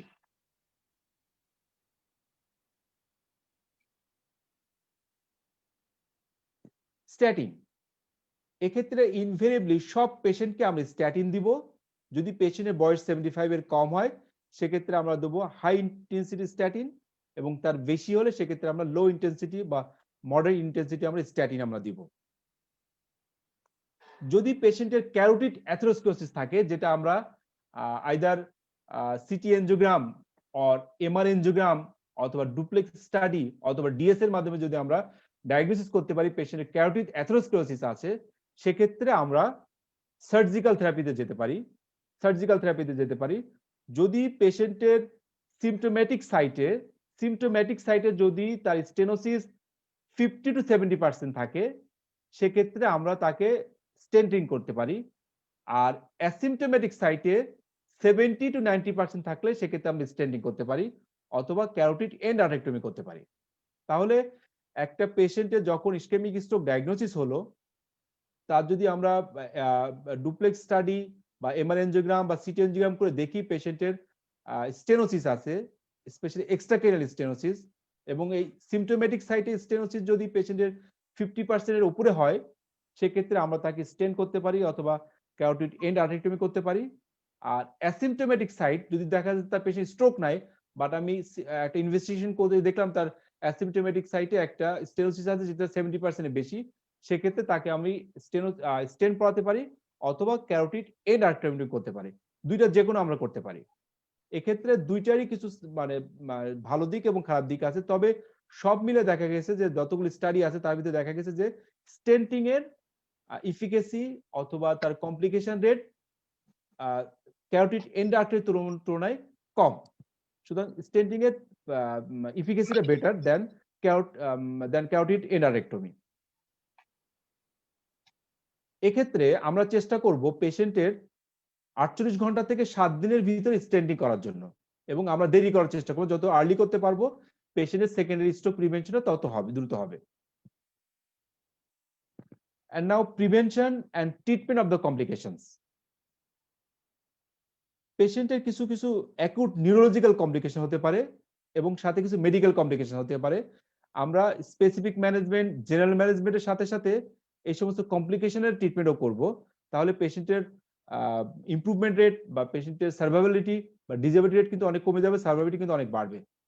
সেক্ষেত্রে অন্যতম neurological complication is ischaemic brain oedema, haemorrhagic transformation, seizure. আর medical কমপ্লিকেশনের ভিতরে থাকতে পারে aspiration pneumonia, UTI, malnutrition, dehydration, ডিবিটি and pulmonary embolisms, pressure sore, contracture, shoulder hand syndrome, depression, behavioural disturbance, recurrent stroke, multi infarct dementia, this are the medical complication develop করতে পারে। সুতরাং this complications এর আমরা ভালোভাবে ইনিশিয়াল ট্রিটমেন্ট করব। যদি পেশেন্টের সেরিব্রাল ইডেমা হয় এবং এটা ইউজুয়ালি সেকেন্ড অর থার্ড ডেটে সবচেয়ে বেশি থাকে এবং 14 to 15 ডেজ পর্যন্ত কিন্তু এই ইডেমাটা থাকতে পারে, সেক্ষেত্রে আমরা পেশেন্টের আইভি ম্যানিটল দিতে পারি অথবা হাইপারটোনিক সলিউশন, আমরা হাইপারটোনিক স্যালাইন আমরা দিতে পারি। কিছু কিছু ক্ষেত্রে আমাদের হেমিক্যারেক্টমি করা লাগতে পারে, কখনো কখনো আমাদের হেমিক্যারেক্টমি লাগতে পারে, স্পেশালি ফর ম্যালিগনেন্ট এমসিএ-T2 যদি ইনফেকশন হয়, যদি লার্জ এমসি ইনফেকশন সাথে পেশেন্ট যদি তার সেরিব্রাল ইডেমা থাকে অনেক বেশি, মাস ইফেক্ট থাকে, সেক্ষেত্রে আমাদের অনেক সময় হেমিক্যারেক্টমি করা লাগতে পারে। পোস্টেরিয়র ফসা ক্যারেক্টমি বা ডিকম্প্রেশনও করা লাগতে পারে যদি সেরিবেলার ইনফেকশন থাকে, সেক্ষেত্রে আমাদের পোস্টেরিয়র ফসা ক্যারেক্টমি ও ডিকম্প্রেশন করা লাগতে পারে। সুতরাং এই সেরিব্রাল ইডেমা কমার জন্য ফার্মাকোলজিক্যাল এজেন্টের সাথে সাথে আমাদের কিন্তু হেমিক্যারেক্টমি বা পোস্টেরিয়র ফসা ক্যারেক্টমি কিন্তু করা লাগতে পারে। And that's all about our ischemic stroke.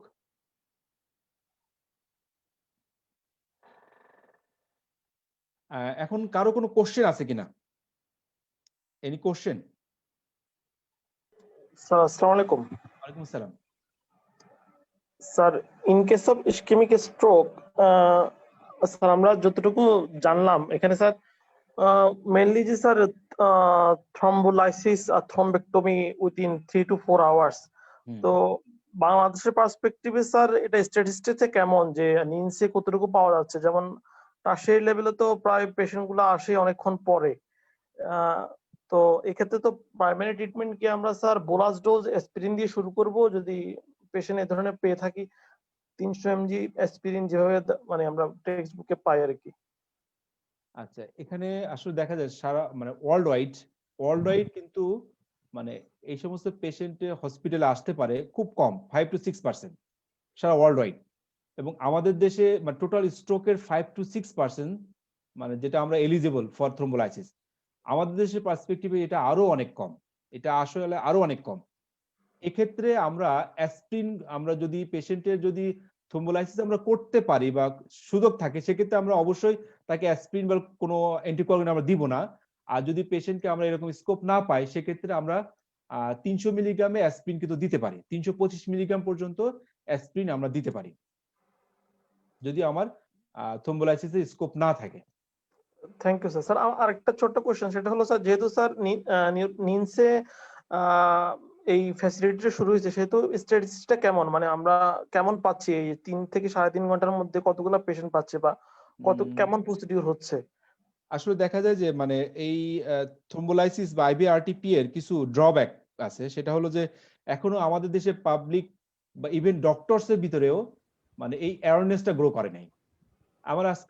আমার আজকের প্রেজেন্টেশনের মেইন উদ্দেশ্য ছিল যে আমাদের ডক্টর লেভেলে এই ধরনের মানে অ্যাওয়ারনেসটা ক্রিয়েট করা, যে আমরা ডক্টররা অ্যাওয়ারনেস যদি আমরা ডেভেলপ করতে পারি এবং পাবলিক অ্যাওয়ারনেসটা যদি আমরা তৈরি করতে পারি, তাহলে কিন্তু এটা সম্ভব। পাবলিক এডুকেশন, পাবলিক অ্যাওয়ারনেস, এবং একটা ভীতি ছিল যে আইভিআরটিপি দিলে হিমোরেজ হয়ে যাবে, খারাপ হয়ে যাবে। এই ভীতিটা আমাদেরকে দূর করতে হবে, কারণ এটা অনেক আগে থেকে 1997 সাল থেকে কিন্তু ইউএস এফডিএ অ্যাপ্রুভ। সারা পৃথিবীতেই কিন্তু এই ড্রাগটা চলছে এবং অনেক বেশি চলে, শুধুমাত্র আমাদের দেশেই চলতেছিল না, এই বছর থেকে শুরু হয়েছে। এবং এখনো পর্যন্ত মানে জেনারেল পিপলের ভিতরে অ্যাওয়ারনেসটা তৈরি হয়নি, এবং আমাদের ডক্টর সোসাইটিতেও এই অ্যাওয়ারনেসটা এখনো পর্যন্ত আমরা তৈরি করতে পারি নাই। এবং এই যে ভীতিটা যে এলটিপ্লেস ইউজ করলে হিমোরেজ হবে, সেটাও আমরা এখনো তৈরি করতে, মানে এই ভীতিটা এখন দূর করতে পারি নাই। এই কারণে আসলে আমরা এখনো অতটা বেশি সফল হতে পারি নাই। এখনো দেখা যাচ্ছে অনেক কম পেশেন্ট আমরা পাচ্ছি, অত বেশি যে খুব অ্যাভেলেবল পেশেন্ট আমরা পাচ্ছি যে টাইম উইন্ডোর ভিতরে, সেটা না। এবং টাইম উইন্ডোর ভিতরে পাইলে যে আবার এলিজিবল, সেটাও না। এই কারণে আমরা খুব কম পাচ্ছি, হয়তো বা মাসে 1টা 2টা বা 2-5টা এরকম কেস আমরা পাচ্ছি নিমসে। সিলেটে যেমন বেশ কয়েকটা কেস ওরা পাচ্ছে সিলেটে। তবে এটা আসলে মানে বেটার হয় যে রাজধানী কেন্দ্রিক না হয়, যদি প্রত্যেকটা জেলা লেভেল কেন্দ্রিক হয়, তাহলে কিন্তু এটা বেশি হয়। এখন কিন্তু প্রত্যেক জেলা লেভেলে কিন্তু মানে আছে যে তার মনিটর আছে বা মানে সিসিউ আছে, সুতরাং ওই মনিটর ইউজ করে কিন্তু আমরা জেলা লেভেলে কিন্তু এগুলো ইউজ করতে পারি। সুতরাং আমাদের মানে যদি ডক্টর লেভেলে অ্যাওয়ারনেস তৈরি করতে পারি এবং জেলা লেভেল পর্যন্ত আমরা এটা বিস্তৃত করতে পারি, তাহলে কিন্তু এই ড্রাগটার সুফল আমরা পাবো। আদার্স কিন্তু এই ড্রাগের সুফল আমরা পাবো না। এটা আসলে ওই থিওরিটিক্যাল লেভেলে থেকে যাবে, কারণ ঢাকায় আস্তে আস্তে বা ঢাকায় যে পরিমাণ জ্যাম, সেটাতে কিন্তু রোগীগুলো আমরা পাবো না। যদি পেরিফেরিতে যদি সবাই মানে স্পেশালি ইন্টার্নিস্টরা যাদের মেডিসিন স্পেশালিস্ট, তারা যদি এটাতে অ্যাওয়ারনেস থাকে এবং ড্রাগটা যদি স্টার্ট করে, অ্যাভেলেবল থাকে, তাহলে কিন্তু এটা কিন্তু সুফল আমরা পাবো। Thank you sir. স্যার আরেকটা ছোট একটা কোশ্চেন, সেটা হলো স্যার ইনআর্টারিক্টমি আর থ্রম্বেক্টমি এটা কি সিনোনিমাস কিনা? না, থ্রোম্বেক্টমি হচ্ছে আমরা যেটা দেখলাম যে একটা মানে ক্যাথেটার দিয়ে থ্রোম্বাসটাকে বের করে নিয়ে আসা, আর এন্ডারেক্টমি আলাদা আর কি। আর এন্ডারেক্টমি হচ্ছে এটা সার্জিক্যাল প্রসিডিউর, এটা হচ্ছে টোটাল সার্জিক্যাল প্রসিডিউর আর কি, যে ভিতরে আমরা টোটাল লেয়ারটাকে তুলে ফেলা হয় আর কি। এটা হচ্ছে সার্জিক্যাল প্রসিডিউর, এন্ডোভাস্কুলার সার্জারি। আর এটা হচ্ছে এন্ডোভাস্কুলার থ্রোম্বাস রিট্রাকশন, থ্রোম্বাসটাকে শুধু নিয়ে আসা হয়। আর এটা হলো যদি ক্যারোটিড অ্যাথেরোস্ক্লেরোসিস থাকে, সেই অ্যাথেরোস্ক্লেরোসিস প্লাকটাকে তুলে ফেলা হয়। আর ওটা কিন্তু শুধুমাত্র ভিতরে থ্রোম্বাসটাকে নেওয়া হয়। থ্রোম্বেক্টমিতে কিন্তু অ্যাথেরোস্ক্লেরোটিক যে আগে থেকে প্লাকটা ছিল, সেই প্লাকটা কিন্তু নেওয়া হয় না, শুধুমাত্র ভিতরে যে থ্রোম্বাসটা ছিল, থ্রোম্বাসটাকে নিয়ে আসা হয়। Thank you sir, thank you. Assalamu alaikum, sir. ওয়ালাইকুম আসসালাম। We know streptokinase cannot give if used last 6 months as a thrombolytics. But sir, what about the altiplase? What about Altiplase or tenecteplase? আচ্ছা, অ্যালটিপ্লেস তো আমরা use করতেছি, অ্যালটিপ্লেসটা আমরা use করি, আমাদের US FDA approve. টেনিকটিপ্লেস নিয়ে অনেকগুলো মাল্টি সেন্টার র্যান্ডমাইজ ট্রায়াল চলছে, এবং টেনিকটিপ্লেসের ইফিকাসি কিন্তু অ্যালটিপ্লেসের তুলনায় অনেক বেশি পাওয়া গেছে, কিন্তু এখনো পর্যন্ত গাইডলাইনে এটাকে ইন করে নাই। তবে খুব শীঘ্রই হয়তো বা এটা টেনিকটিপ্লেসটা ইন করতে পারে। তবে একটা খেয়াল রাখতে হবে যে একটা পেশেন্টের যদি মানে আইভিআরটিপি যেটা অ্যালটিপ্লেস ব্রেনে যে ডোজে লাগে, যদি পেশেন্টের হার্ট অ্যাটাক হয়, হার্ট অ্যাটাকে কিন্তু ডোজ কিন্তু আরো অনেক বেশি লাগে। সুতরাং হার্ট অ্যাটাকের ডোজটা কিন্তু অনেক বেশি। এই কারণে হার্ট অ্যাটাকের ডোজটা যদি আমরা ব্রেনে দিই, তাহলে কিন্তু সমস্যা হয়ে যাবে। এই কারণে একটা পেশেন্টের যদি মানে কনকমিটেন্ট স্ট্রোক এবং হার্ট অ্যাটাক হয়, সেক্ষেত্রে কিন্তু আমরা স্টেপটোকাইনেস দিব না, তাকে আমরা আইভিআরটিপি দিব। আর হার্টের জন্য আমরা প্রাইমারি পিসিএ করার চেষ্টা করব, কারণ হার্টের যদি ডোজে যদি আমরা অ্যালটিপ্লেস দিয়ে থাকি, তাহলে সেক্ষেত্রে কিন্তু পেশেন্টের ম্যাসিভ হিমোরেজ হওয়ার চান্স থাকে, কারণ হার্টের ডোজ কিন্তু অনেক বেশি আর ব্রেনের ডোজ কিন্তু কম। স্যার altiplase এর এরকম কোনো কন্ট্রাইন্ডিকেশন আছে কি যে লাস্ট 6 মান্থে ইউজ করলে আর ইউজ করা যায় না, এরকম কিছু? লাস্ট 6 ওরকম কিছু নাই, তবে স্ট্রেপ্টোকাইনেসের মতো স্যার। না, ওরকম কোনো কিছু নাই যে এটা ইউজ করা যাবে না, এরকম কোনো এনা যে প্রিভিয়াস ইউজ করলে ইউজ করা যাবে এমন না। তবে আমাদের যে এক্সক্লুশন ক্রাইটেরিয়া আছে, ওই এক্সক্লুশন ক্রাইটেরিয়ার ভিতরে থাকা যাবে না আর কি। Thank you sir. Sir lipid lowering আসলে কিভাবে অ্যাডজাস্ট করব?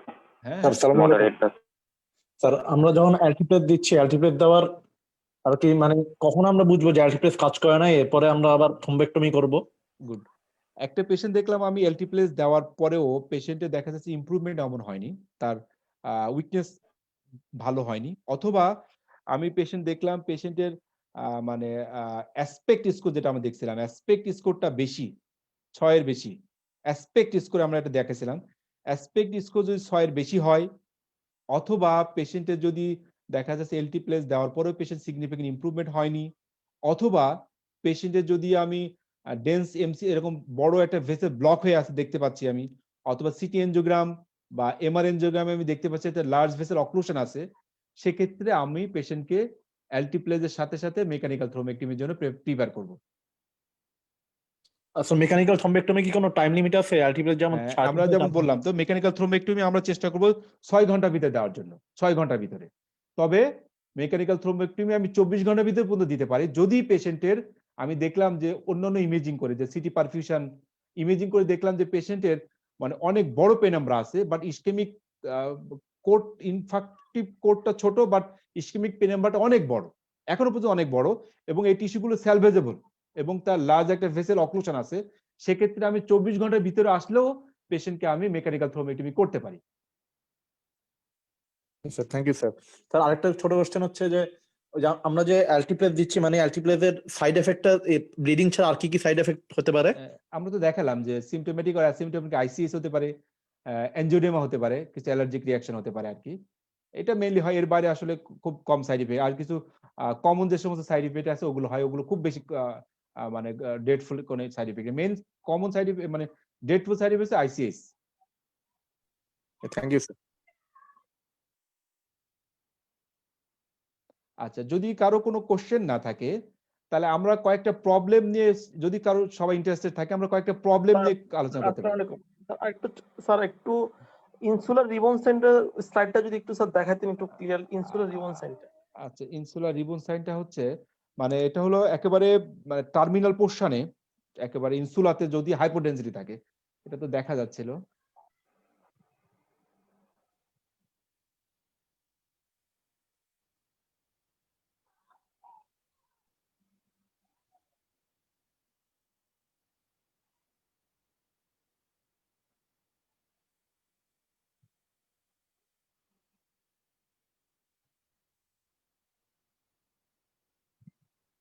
আচ্ছা, এখানে দেখেন ভালোভাবে খেয়াল করলে যে এটা হলো ইনসুলার পার্ট, ইনসুলার পার্ট। এই জায়গাটা দেখা যাচ্ছে নরমালি এই এমসিএ তে ভালো আছে, এমসিএ তে কোনো প্রবলেম, বাট এই জায়গাটা একটু মনে হচ্ছে হাইপোডেন্স, এই জায়গাটা একটু মনে হচ্ছে হাইপোডেন্স, এইখানটাতে মনে হচ্ছে একটু হাইপোডেন্সিটি।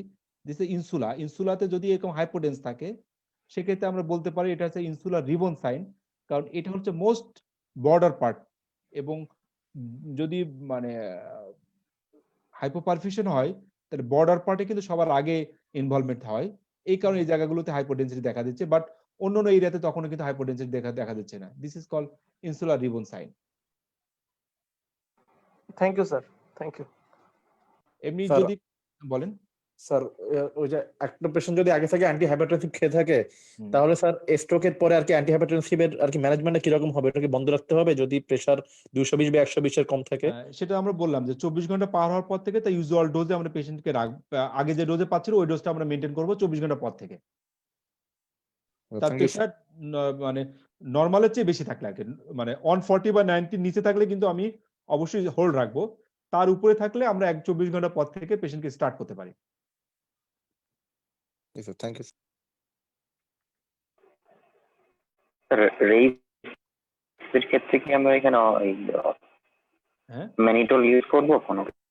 হ্যাঁ, আমরা যদি রেস্ট আইসিপি থাকে সেক্ষেত্রে আমরা ফার্মাকোলজিক্যাল হিসেবে ম্যানিটল অথবা 3% সোডিয়াম ক্লোরাইড আমরা ইউজ করতে পারি।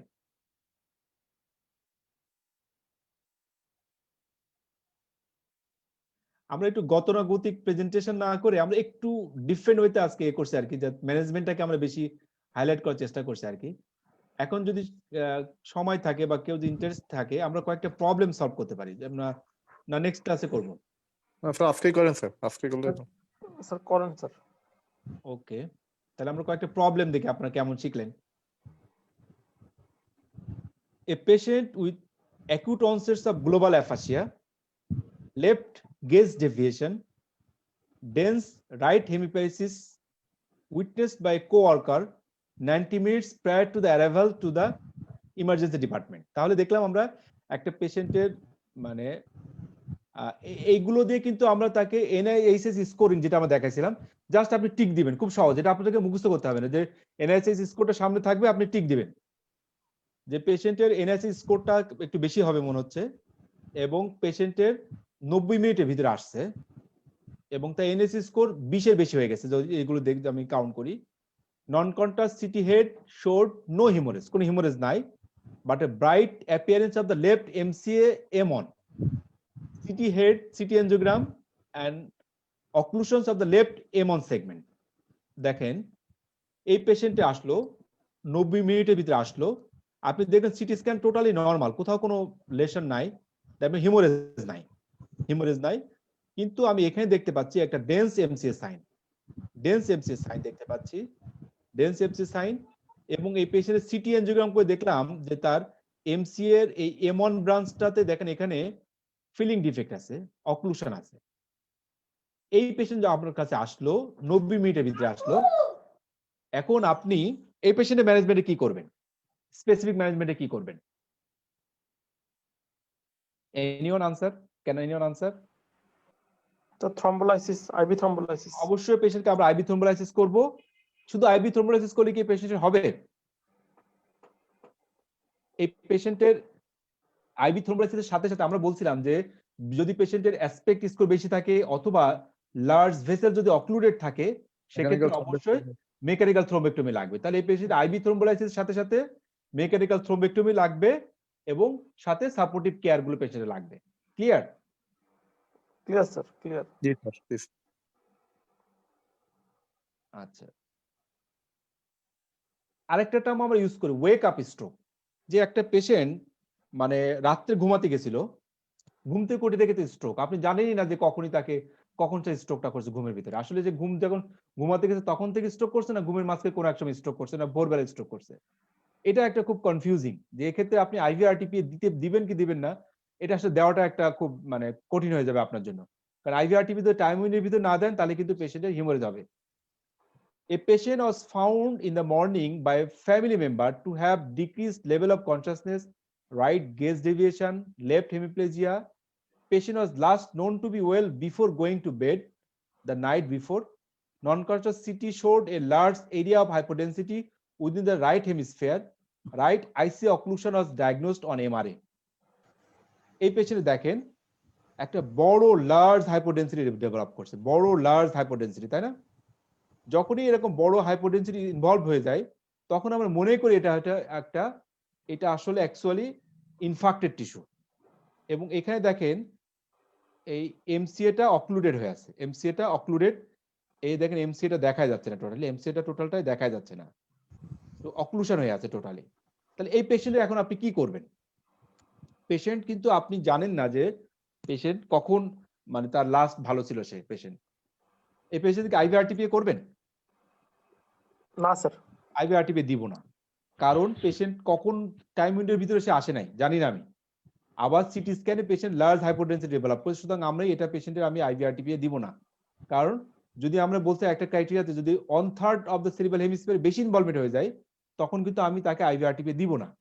তাহলে কিন্তু বড় লার্জ ভেসেল আছে, অক্লুশন আছে, সেক্ষেত্রে আমি কি করতে পারি? পেশেন্টের মেকানিক্যাল থ্রোম্বেক্টমি কিন্তু এই পেশেন্ট আমি করতে পারি, মেকানিক্যাল থ্রোম্বেক্টমি কিন্তু এই পেশেন্ট আমি করতে পারি। আচ্ছা, আচ্ছা এটা দরকার নেই আপনাদের। আচ্ছা, এই পেশেন্ট দেখেন সিনারিওটা, a 55-year-old patient with past medical history of hypertension, hyperlipidemia, diabetes, presents with dysarthria, right arm, face and leg weakness as well as right hemisensory loss. Patient also complains of chest pain and ECG in the emergency room demonstrate ST elevations. Troponin is also elevated, suggesting an acute MI. Patient NSAID score is 8. Can this patient receive IV alteplase safely in the settings of an acute MI? At what dose should the IV alteplase be administered? তাহলে দেখলেন এই পেশেন্টের একই setting এ তার stroke হয়েছে এবং MIO হয়েছে। এখন এই পেশেন্টকে আপনি আইভিআরটিপি দিবেন কিনা, দিলে আপনি কোন ডোজে দিবেন, এবং দিলেও আপনি এই ডোজটা কি আপনার হার্টের জন্য কাজ করবে কি করবে না, হার্টের জন্য আপনি কি ম্যানেজ করবেন? Anyone can answer?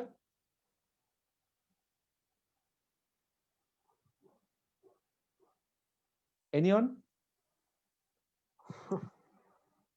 তাহলে একই সেটিং এ এমআই এবং স্ট্রোক নিয়ে যদি আসে তাহলে সেক্ষেত্রে আমরা আইভিআরটিপি দিতে পারি পেশেন্টের, যদি টাইম উইন্ডোর ভিতরে আসে। টেনেক্টিভ প্লেস কি কাজ করবে ভালো? না, এখানে আমরা টেনেক্টিভ প্লেসটা আসলে এখনো পর্যন্ত মানে ইউএস এফডি অ্যাপ্রুভ না ফর মানে ইসকেমিক স্ট্রোকের জন্য। সো এক্ষেত্রে আমরা এলটি প্লেসে দিব, জাস্ট ব্রেনের ডোজে দিব। কিন্তু এমআই এর জন্য চিকিৎসার জন্য অবশ্যই পেশেন্টকে আমরা পেশেন্টের তার পিসিআই করাতে আমরা চেষ্টা করব, প্রাইমারি পিসিআই করার চেষ্টা করব আমরা পেশেন্টের। কারণ এই এলটি প্লেস ডোজে কিন্তু ব্রেন মানে হার্টে কাজ করবে না। এটা হার্টে কিছুটা কাজ করবে, কিন্তু তাকে কিন্তু অবশ্যই তার এমআই এর জন্য পেশেন্টের প্রাইমারি পিসিআই করে তার করোনারি ইন্টারভেনশন করা লাগবে আর কি। এই এলটি প্লেসটা পেশেন্টের শুধুমাত্র ব্রেনে কাজ করে, হার্টে সামান্য কাজ করবে। স্যার এমনি যদি আরটিপিএ কার্ডিয়াক এমআই তে দেওয়া হয় সেই ডোজটা কত স্যার? এটা সেই ডোজটা আরো অনেক বেশি, ডাবল। ডাবল তার মানে স্যার 1.8 মিলিগ্রাম পার কেজি পড়ে এটা বেশি, এবং ইভেন আরো বেশি লাগে আর কি। এই স্যার এই ডোজ এখানে দিলে কি হেমোরেজ হবে?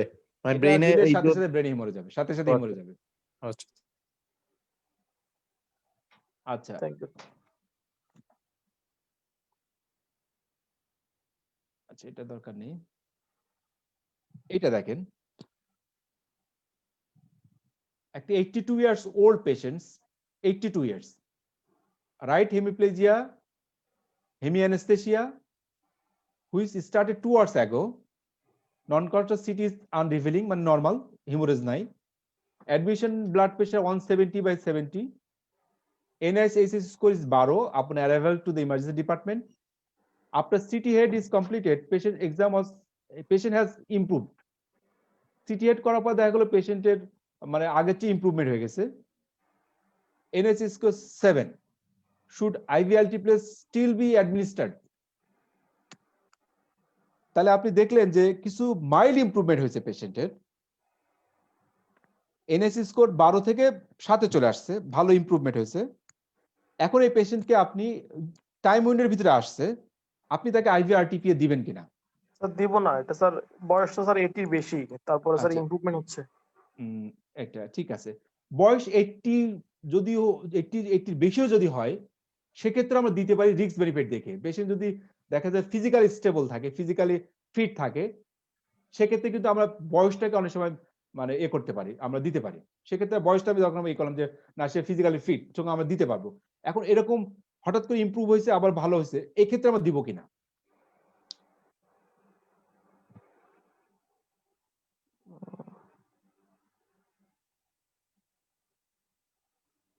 সুতরাং এটা একটা মানে আমরা যে এরকম পার্শিয়াল ইমপ্রুভমেন্ট হয়েছে, যদি ফুল ইমপ্রুভমেন্ট হতো তাহলে একটা অন্য কথা। পার্শিয়াল ইমপ্রুভমেন্ট হওয়া কিন্তু এটা একটা খারাপ লক্ষণ, ভালো লক্ষণ না। কিন্তু পার্শিয়াল ইমপ্রুভমেন্ট হওয়া মানে এটা ইন্ডিকেট করে যে এই থ্রোম্বাস বা এম্বোলাস যেটা ছিল ওখান থেকে মাইগ্রেট হয়ে অন্য ডিস্টালি কোথাও চলে গেছে, ফলে দেখা যাচ্ছে পেশেন্টের মানে পার্শিয়াল ইমপ্রুভমেন্ট হয়েছে। সুতরাং এই পেশেন্টের এই পার্শিয়াল ইমপ্রুভমেন্ট দেখে আমি কিন্তু মানে কনফিউজ হয়ে যাব না। পার্শিয়াল ইমপ্রুভমেন্ট যদি ফুল ইমপ্রুভমেন্ট হয়ে যায়, এনএসএস একদম ভালো হয়ে যায়, সেক্ষেত্রে আমি পেশেন্টকে হয়তো বা নাও দিতে পারি। কিন্তু পার্শিয়াল ইমপ্রুভমেন্ট হওয়া আমি বুঝবো যে না, something is wrong, that is some fishy, হয়তো বা ডিস্টালি এম্বুলেন্সটা চলে গেছে। সেক্ষেত্রে আমি বয়সটাকে কনসিডার করতে পারি। বয়স যদি পেশেন্টের 80 বেশি, কিন্তু যদি পেশেন্ট ফিজিক্যালি ফিট থাকে, সেক্ষেত্রে আমি কিন্তু দিতে পারি আইভিআরটিপি।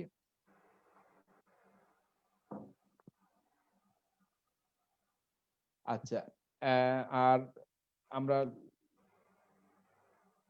আচ্ছা এটা দেখি আমরা একটা patient 69 years old patient, it is the last past medical history of AF on dabigatran বা rivaroxaban যেটা পাচ্ছে, with lethargy, dysarthria, disconjugate gaze, diplopia, nystagmus, right-sided weakness, right gaze preference, which started 3 hours prior to the presentation to the emergency room. Patient NIHSS score is above 20. Of note, patient had recently stopped dabigatran for a routine screening colonoscopy. Does the history of dabigatran eliminate IV altiplase eligibility? 3 দিন আগে patient oral রিভারক্সাবান মানে oral agent পাচ্ছিল, এখন সে বন্ধ করছে, কিন্তু পেশেন্টের সব ইন্ডিকেশন আছে, কিন্তু তাকে আমরা আইভিআরটিপি দিতে পারবো। এখন এই পেশেন্টকে আমরা আইভিআরটিপি কি বন্ধ রাখবো, দিব না? এক্ষেত্রে আমরা অবশ্যই পেশেন্টের ইমিডিয়েটলি তার APTT, INR, platelet count, clotting time, thrombin time, factor 10 activity আছে, এগুলো আমরা দেখব। এগুলো যদি নর্মাল লিমিটের ভিতরে থাকে তাহলে অবশ্যই তাকে আমরা থ্রোম্বোলাইসিস করব। যদি এগুলো নর্মাল লিমিটের ভিতরে না থাকে সেক্ষেত্রে আমরা থ্রোম্বোলাইসিস করতে পারবো না। তাহলে এই ধরনের পেশেন্ট, যখন একটা পেশেন্ট রিভারক্সেপান বা ওরাল এজেন্টস পাচ্ছে কিন্তু তার থ্রোম্বোলাইসিসের ইন্ডিকেশন আসলে আসছে, বাট আমি দিব কি দিব না আমার কনফিউশন, সেক্ষেত্রে অবশ্যই আমাকে এই ইনভেস্টিগেশন গুলো দেখতে হবে।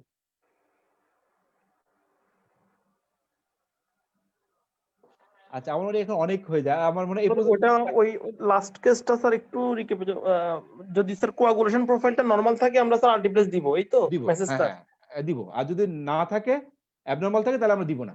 আচ্ছা ঠিক আছে, থ্যাংক ইউ।